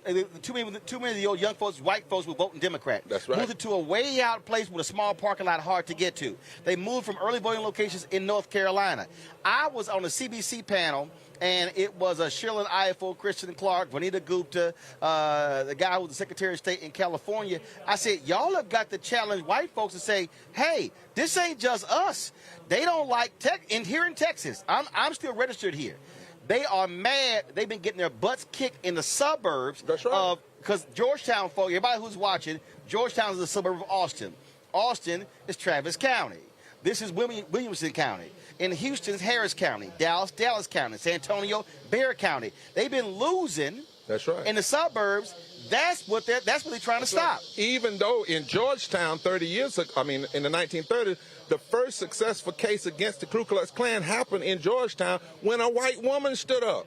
So my point is we need everybody, brother. And what I'd like to do, I hope we can do it as the march goes on. I want to come on one evening and you and I just read the For the People's Act. Because I think most of our people don't know. Right. And I'm going to say this to all groups, civil rights. Don't you go in those places and compromise with Manchin and let him say, well, I'll support the Voting Rights Act, but I'm not for it. And you say, well, the John Lewis Act. Yeah. The hell with that. Because first of all, ain't no John Lewis Voting Rights Act. It hadn't been written.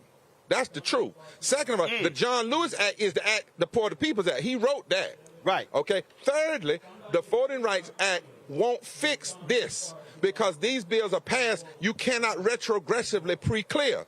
Secondly, thirdly, fourthly, if you pass the For the People's Act, everything they're doing in these state colleges becomes illegal immediately. So we don't need no. And plus, he signed to say he would support the For the People's Act. Joe Manchin signed it, but he signed it when McConnell was majority leader. Right. Because he knew it wouldn't come to the floor. He ran on it in his state. So did Kristen. I'm going to tell it all. I'm sorry. Kristen Sinema said she would support it when she was running. She said she would support 15. Manchin never said he was against 15 while he was running, because he knew if he'd have said it in the primaries, the Democratic challengers would have whooped him. He waited until afterwards. And after Warnock and our brother from John Ossoff won, running on For the People's Act, running on voting rights, running on living. He waited until they got a majority, and then all of a sudden, now he's not for it. Don't let these folk play game, and don't go in a room and cut a deal. That, well, we won the voting rights Act. If we don't win this For the People's Act right now, every bill that goes in place, you won't be able to undo it. You can't litigate out of this. You can't mobilize. It. I mean, because it is going to have, look, what they're doing by trying to cut drastically the drop box ballot. Yeah. What they're trying to do with matching signatures. I mean, they are, and the ability to be able to overturn election results. This is by design. This is all about Donald Trump complaining about losing, even in the state that he won. They are trying, and what I also keep trying to tell people, this is not about presidential politics.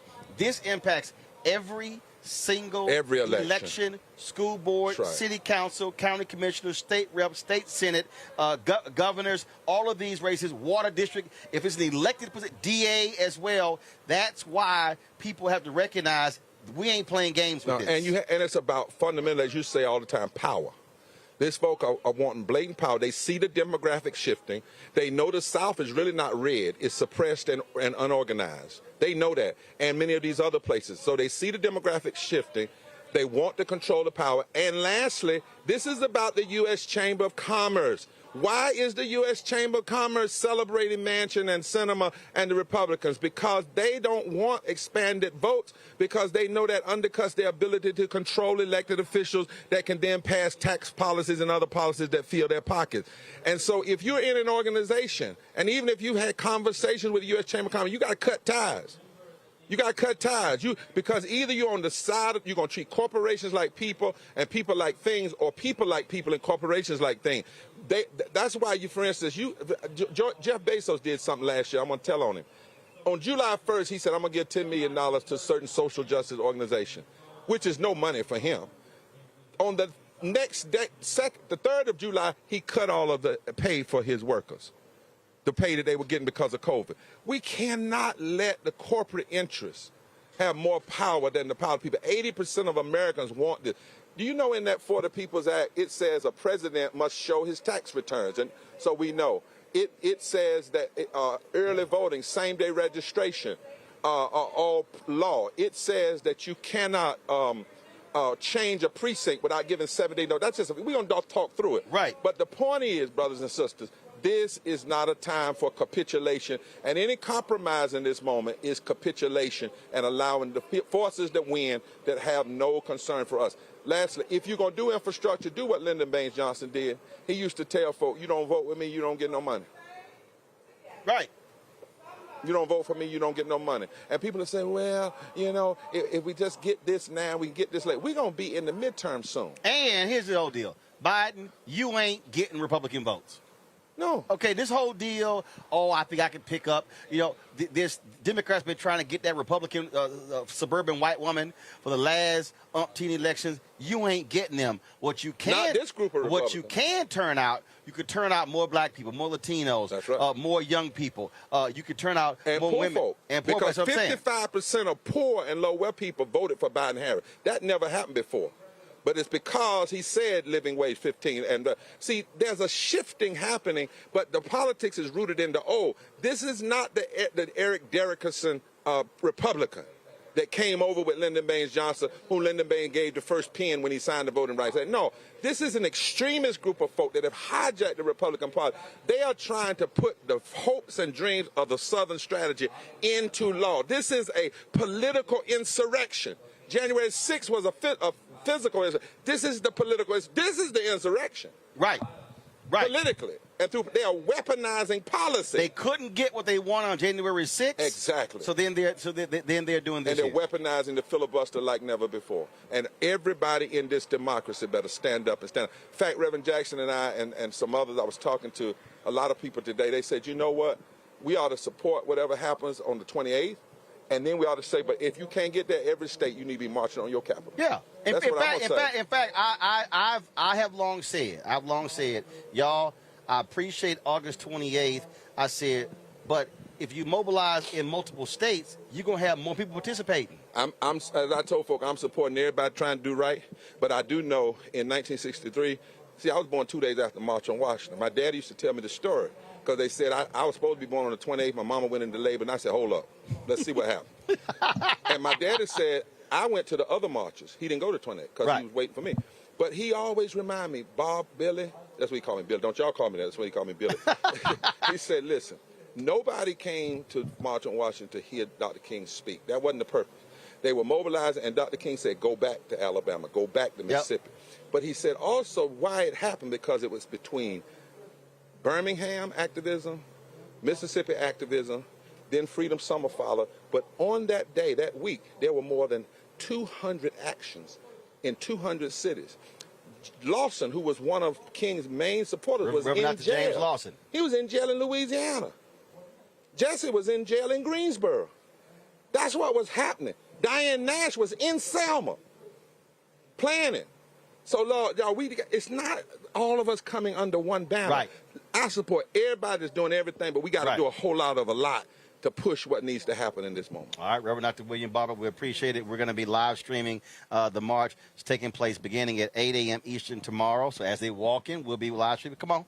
You can come around. Beto, come on over. So that'll be happening. And then, of course, we'll be there Saturday as well. So, because, look, I told you when we talked, we were going to be here because we got to have media driving this message out because, you know, there are a few local cameras here. Everybody watching. CNN not here, MSNBC not here.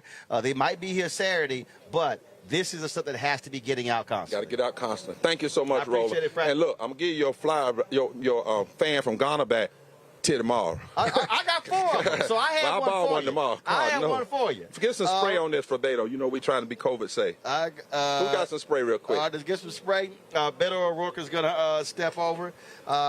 He has been one of the folks involved in the planning of this as well. And so we certainly, You know, we got this thing. The Lord works in mysterious ways. Right. I think we prepare people for other things. So, like, if he had got elected, he couldn't march with us because we know in the Poor People's Campaign, we don't let elected officials come on. Democrat or Republican, that undercuts the moral argument. They say it's partisan. But he didn't. I don't know what God is planning. But for right now, in this season, he's free. Right. And so we're so glad to have this brother. He could be playing a gubernatorial matchup. Well, I don't know what's going to happen. I'm just going to leave that alone. Thank you. All right, Frank. Glad to see you. Take care, man. All right. Take care, everybody. Beto, good to see you. Good to see you as well. Absolutely. Thanks for being here. This thing came together real fast. And explain to folks why Texas right now is ground zero for this fight. This is already the toughest state in the nation in which to vote. And, you know, folks in other parts of the country may not know this, but you cannot register to vote online in Texas. We've closed 750 polling places, which is twice the number of the closest state.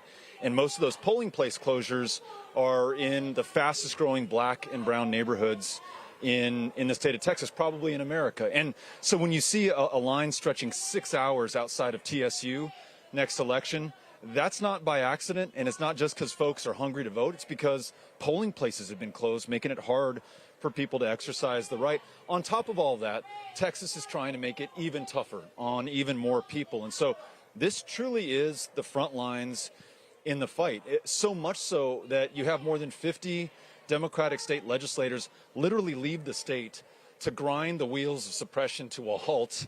And they've been able to keep that coalition together in D.C., and they took that fight there because it's the one place that it can be won, in our nation's capital, through the Senate, and with some more leadership from President Biden pushing those senators to amend the filibuster and get the For the People Act through. So I think Texas has played is playing and will play a critical role in the right to vote in America this year. Well, folks may not realize, and I remember when I was campaigning for those sisters who were all running for judge in Harris County. The Republicans that year, or was it the year before, in 2017, they got rid of straight ticket voting. Now, as somebody born and raised in this state, still votes in this state, I'm still registered in Dallas County, Republicans historically clean the clock of Democrats' straight ticket voting. Now, all of a sudden, Democrats figured out, hey, we may want to do this thing, so they completely flipped Dallas County, took over most of Harris County, then they said in Austin, oh, wait a minute, oh, we got to change the law. So people should be thinking about each choice. That's the kind of tactics that they have been doing here because they have been angry where they have been losing. And they are ticked off with how Trump lost in 2020. So they said, we're going to sit here and we're going to rig this sucker. So in 2022, we're guaranteed to win. That's absolutely right. And what you just described in changing the rules of straight ticket voting, it sounds maybe relatively innocuous to some. Some folks may say, well, so what? Maybe that doesn't make that much of a difference. Or maybe it makes a little bit of a difference, but not enough to count. But if you add that to voter ID, to polling place closures, to racial gerrymander, to one ballot drop-off location per county, including for Harris County, which has more people in it than the entire state of Nevada, that begins to add up. And then you understand why in 2020, the most important election of our lifetimes, 7 million eligible Texans didn't vote. And they didn't vote not because they don't love this country or they didn't have a candidate. They didn't vote in large part and very often because they couldn't get to the polls or new rules had been in place that made it confusing for them. And they said, to hell with this. I'm not going to vote this year. That's what they're trying to do again for 2022 and 2024 and beyond. That's why this is the front lines of this fight right here in Texas. You raised a lot of money when you ran against Ted Cruz for the United States Senate, galvanized a lot of people, energized a lot of people. But one of the things that I've said, and I saw the night that Hillary Clinton beat then Senator Barack Obama in Texas, I mean, this state was on fire. And people and the state Democratic Party was excited. They were thinking, man, what the future's going to hold. Obama wins and just ignores the state. Comes in, picks up a big check, raises money, and goes back out. And folks were frustrated that there was no mobilization in this state for 8 years. And then you run. How important is it for President Biden to come to this state and give a speech on voting rights? It's critical. And in that speech, which I love your idea of him making it here in Texas, not only must he talk about what's at stake in this state, including, by the way, now 40 electoral college votes after this last census and apportionment, but the fact that there are more black voters in Texas than any other state in the country, those same voters who throughout America propelled his victory in 2020. And if the great sin of the Republican Party has been to try to stop black and brown and poor voters from exercising their right, then the great sin of the Democratic Party has been to take those same voters for granted. President Biden cannot do that.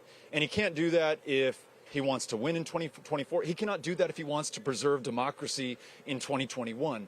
And so, yes, make that speech, make it in Texas, and then call for the specific political courage necessary to win this, which is we've changed the rules of the filibuster before to pass fast-track trade deals, right, budget reconciliation, Supreme Court justices, federal judges. Do it one more time for democracy. Do it one more time for democracy. The reason I keep making this point about President Biden himself coming, and again, the Obama people never liked it when I said it. I don't care. When he comes, what that also does is that energizes your county party chairs. It sends a signal to your volunteers in Texas that Texas matters. So it goes beyond just coming for a fundraiser where you're sitting to big money folks and raising dollars.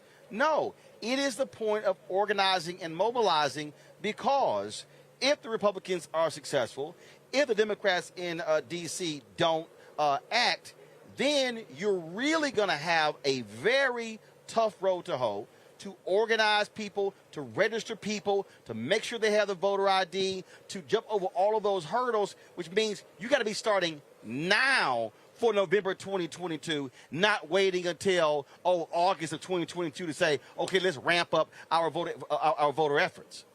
National Democrats love to talk about Texas being in play. It's only a matter of time, or it's a matter of demographics, or, we're going to go down there and campaign and really hustle for you. And then what they do, as you pointed out, is they come down here and use this state as though it was an ATM and fund, campaigns in Ohio. Look at what they spent in Ohio, which they had no hope of winning, and what they spent in Texas. They spent zero here, and they spent many, many, many times more than... Lost by a wider margin in Ohio. That's it. Than in Texas. That's it. And I can tell you, 2012, I was waiting to go on CNN with then Representative Chris Van Hollen, who at the time was over the DCCC. I said to him, Georgia and Texas can be in play if you invest. He literally said to me, no, I don't see it. I said, what are you talking about? There are 800,000 eligible but unregistered black people in Georgia. I said, there are 2.1 million eligible but unregistered Latinos in Texas. I said, if you put a plan in place like SNCC and CORE and progressive groups did in the South in the 1960s, I said, it can happen. So what happens in 2020? Georgia flips. I'm sitting there because they did it. And I'm like, Van Hollen, 8 years ago, dude, if you'd done something, but that's the thing, you can't just...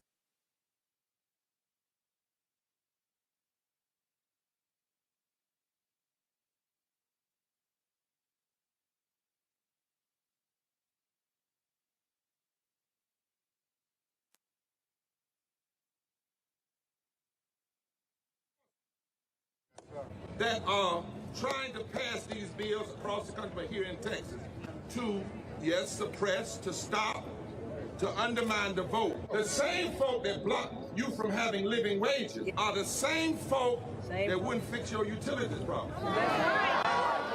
In this time, when our voting rights are under attack and economic justice is being denied, we're launching a season of nonviolent moral direct action to demand 4 things by August the 6th, the 56th anniversary of the signing of the Voting Rights Act. Number 1.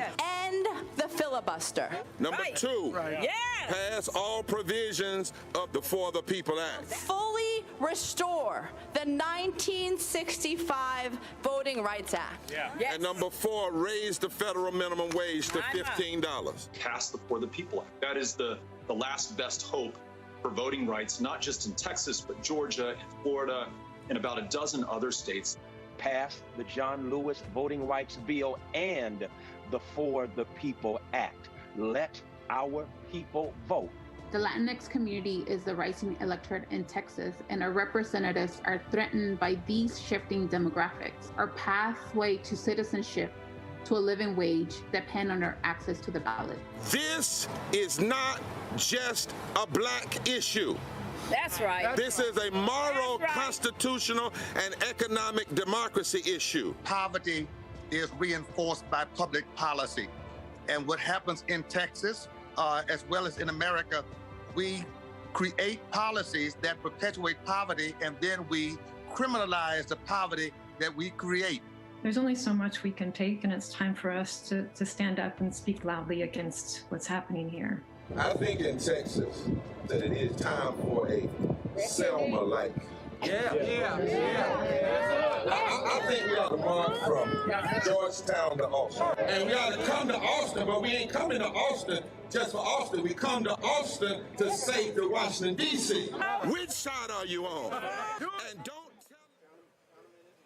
All right, folks, sorry about that. Someone unplugged the power. So we're back. Beto, finish your comment there that you were making before. We were talking about Chris Van Hollen and the Democrats, again, not putting the resources in, playing the long game, only focusing on the next election. Let me ask you, how much do you think Democrats, and I don't know the answer to this, spent in Georgia between the Ossoff, the Warnock campaigns, President Biden's campaign, DNC, and outside groups, if you had to guess? I can tell you with the amount, it was a minimum $250 million. Yeah, I was going to say maybe twice. A minimum. Yeah, maybe twice that. Whatever it was in Georgia, it was a fifth if it was that much in Texas. To give folks an idea of the difference in size, the same number of people voted on the first day of early voting in Harris County, just one county of Texas, as did in the entire state of Georgia. If we as Democrats would invest in this state, where roughly 40% of the population is Hispanic or Latino, where you have more potential future black voters here in Texas than in any other state, where you have the most diverse city in America, in Houston, Texas, this state would perform so well for the country and certainly for the Democratic Party, but it's not going to happen if you just leave us, as so many national Democrats have done, to wither on the vine and just hope that those 254 county chairs are going to be able to do it on their own. They can't do it on their own. They need the kind of help that the party's poured into Florida, into Ohio, into Georgia now. Put that into Texas, and Texas is more than ready to meet you halfway on this, or more than halfway for that matter. So, yes, this state's ready. All right. Beto, always good to see you. Thank you. I will ask, people keep asking you, are you thinking about running for governor? I'm focused on this fight for the right to vote. Let's win this, and then let's see what's next. Okay. All right. Yeah. I appreciate it. Thank you. Thanks a bunch. Adios. We'll be with you all week. Let's Thanks do it. a bunch. All right, folks. Again, we're here in Georgetown, Texas, where we will be live streaming tomorrow morning, 8 a.m. Eastern, as they're marching from here to Round Rock, and then on Thursday, then on Friday, then into Austin on Saturday. All right, folks. Now it's time for our marketplace segment.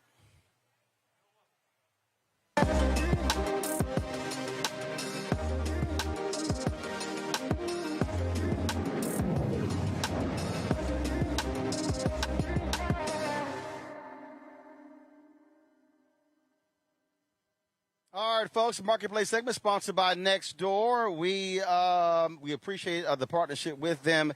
We talked to a assistant who is utilizing the Nextdoor platform to really expand her business, which is really helping other female entrepreneurs with her national tour of expos. Here's our conversation.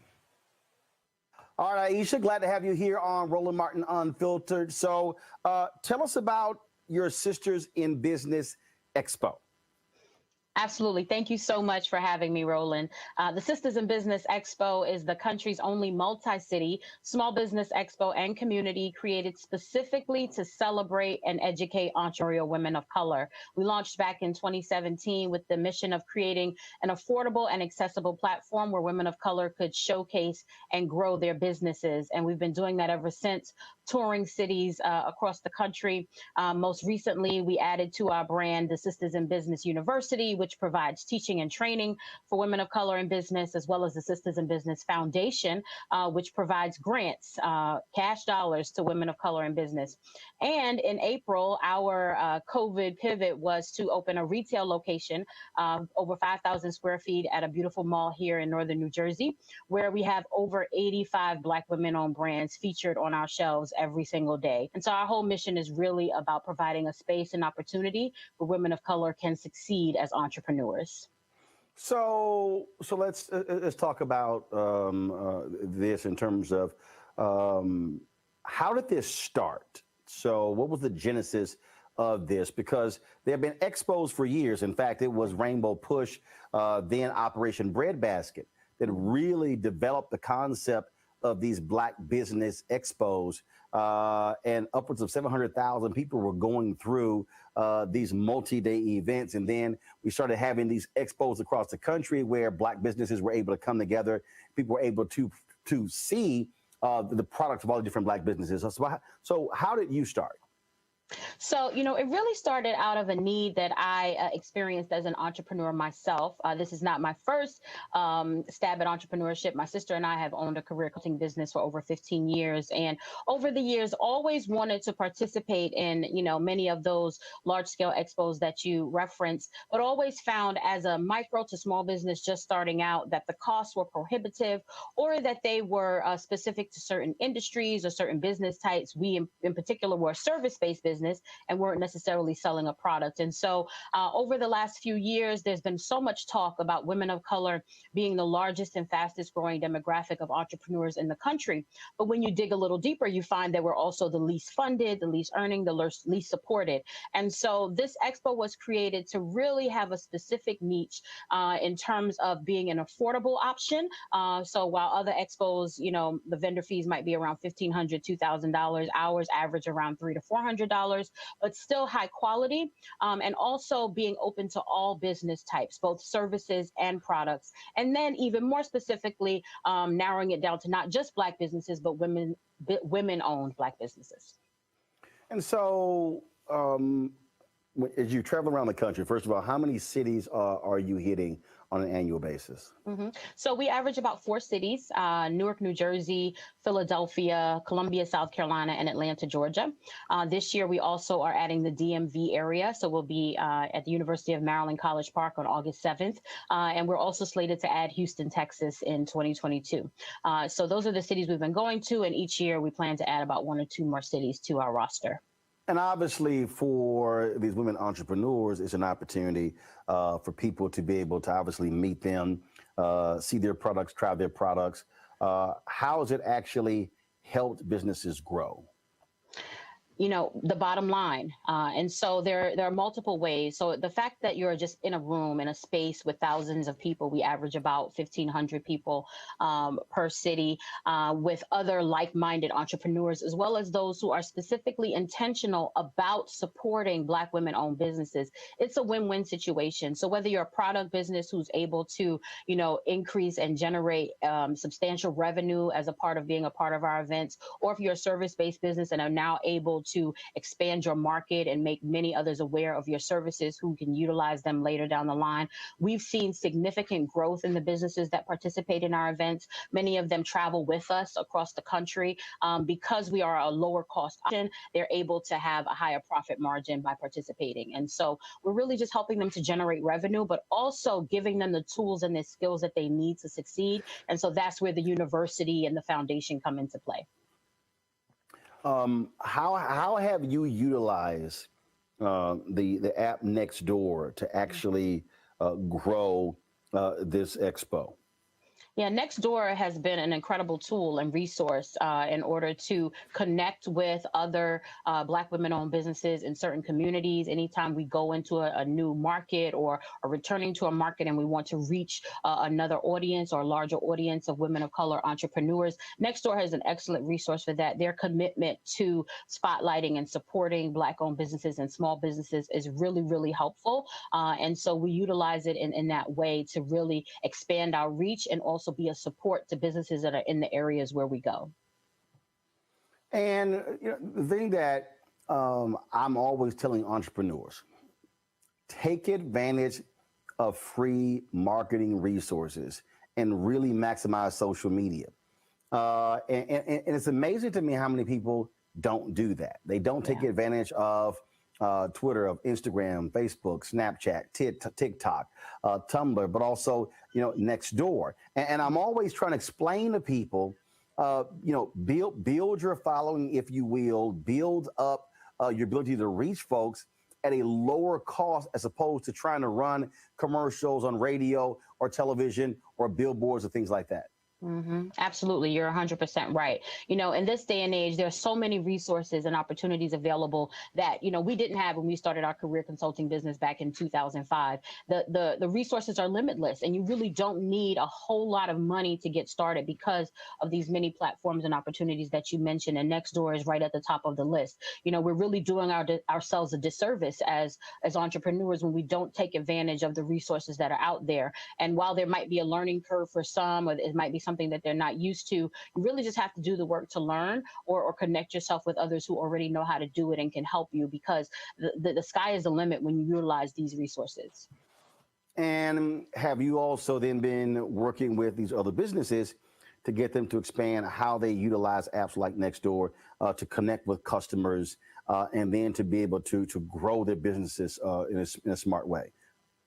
Absolutely. That's one of the many topics that we cover in our Sistahs in Business University, where we provide our training and resources through various webinars and courses.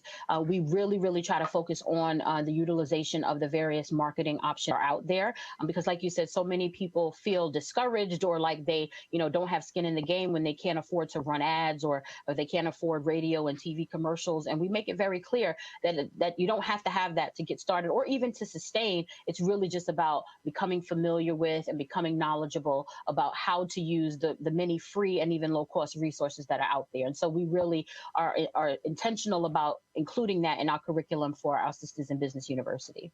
5-10 years from now, what do you want your business expo to look like? Yeah, our goal is really to become the premier resource for women of color entrepreneurs in the country and even internationally. We've already been protected and exploring options internationally in other countries, but we want to be the space that is safe for women of color to know where they can come and participate in an expo, but not just in there, really provide them with the resources and the tools that they need to succeed. Social media has created such a smokescreen, and it makes it look like this thing is easy, and it really isn't. And so we want to lessen the difficulty and lighten the load of our sisters who are really serious about entrepreneurship, who really want to succeed but feel like it's not possible. We want Sistahs in Business Expo to be the resource for them. And so in 10 years from now, we plan to be doing that in major cities all across the country, as well as in some of our neighboring countries.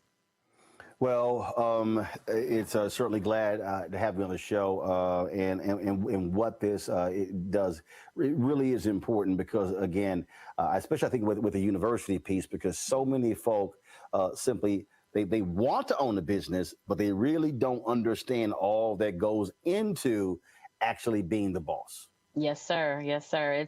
It's one thing to want it. It's another thing to actually do it and to execute it well.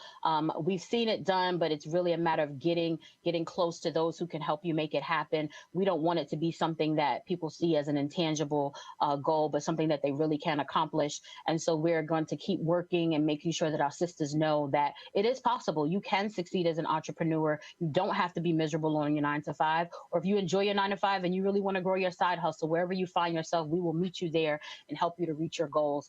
And so that's what we're really committed to. And we're really grateful for platforms like yours and others that support the work that we're doing and provide platforms to share information with our entrepreneurial sisters. All right, where can people get more information with regards to your expo? Yes, everything can be found right on our website at sibexpo.us. That stands for Sistahs in Business Expo. So sibexpo.us, you'll be able to apply there for vending, for sponsorship, for speaking, and all the other opportunities that we provide for our sisters, our pitch competitions, as well as being able to participate in our retail location. All right. Aisha, I certainly appreciate it. Thank you so very much. Thank you so much. I appreciate it.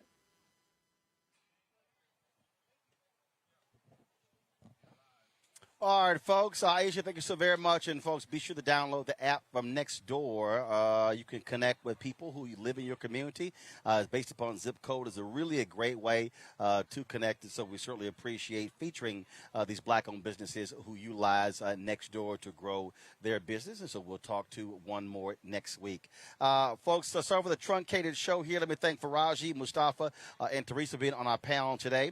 When things are live, sometimes you got to change things up, and so that's what we did here. And so we'll let everyone know that beginning tomorrow at 8 a.m. Eastern, we will be live streaming the march from this Lutheran church in Georgetown to Round Rock. We'll be live streaming as they're marching down the highway.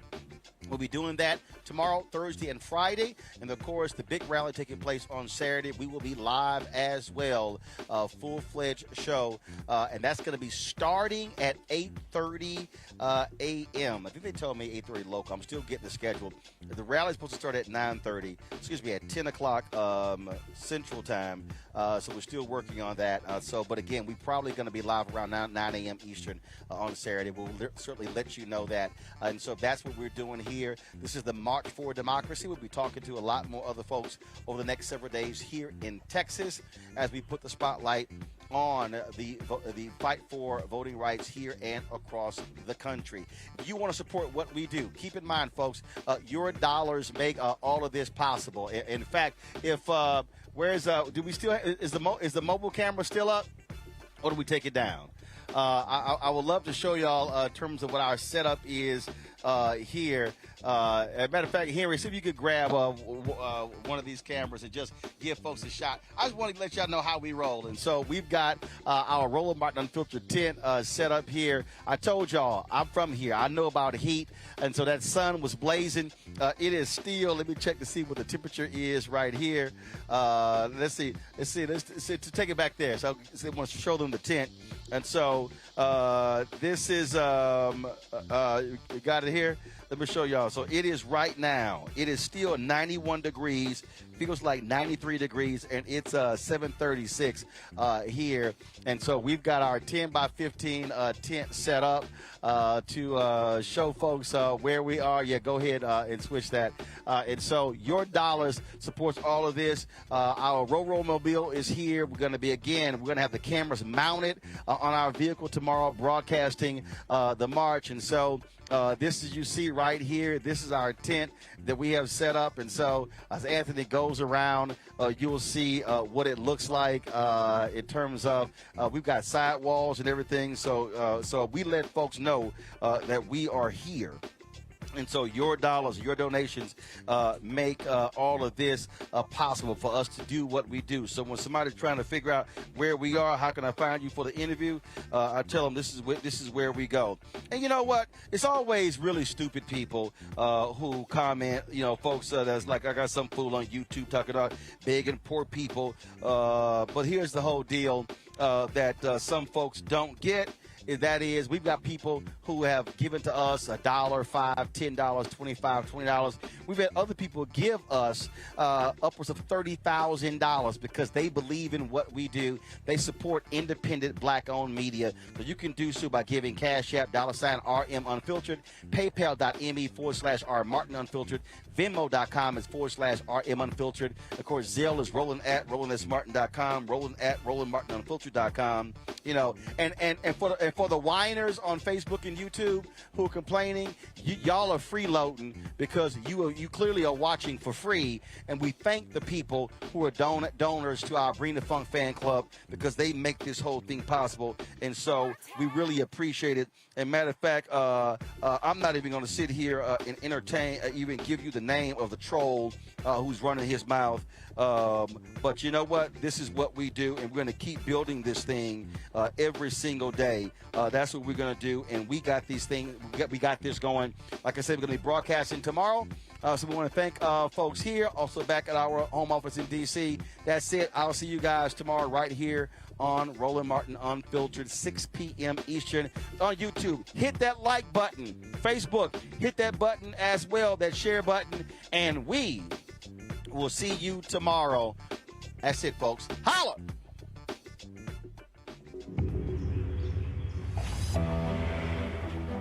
One of the most stressful days of my life was when this one got out. I chased after her as best I could, kind of fell over and broke my wheelchair. I was able to get back home and make a post. Within about 5 or so minutes, I had 3 or 4 different people coming to the rescue. One woman stopped traffic, just drove her right back to the house for me. It was a very emotional day. Over a period of 10 years, my neighborhood went from being almost 98% black to being 98% white. So all of a sudden, oh God, I'm the suspicious looking black man. I posted on Nextdoor that I no longer felt comfortable walking in this neighborhood. The response I got was hundreds and hundreds of neighbors offering to walk with me. This experience moved me and changed the way I saw humanity. At Nextdoor, we come to work every day to help cultivate a kinder world. We want to make sure that everyone has a neighborhood to rely on. When we started this company, we felt that technology had an important role to play in bringing communities and neighbors together. We knew that having the support of your neighbors was critical.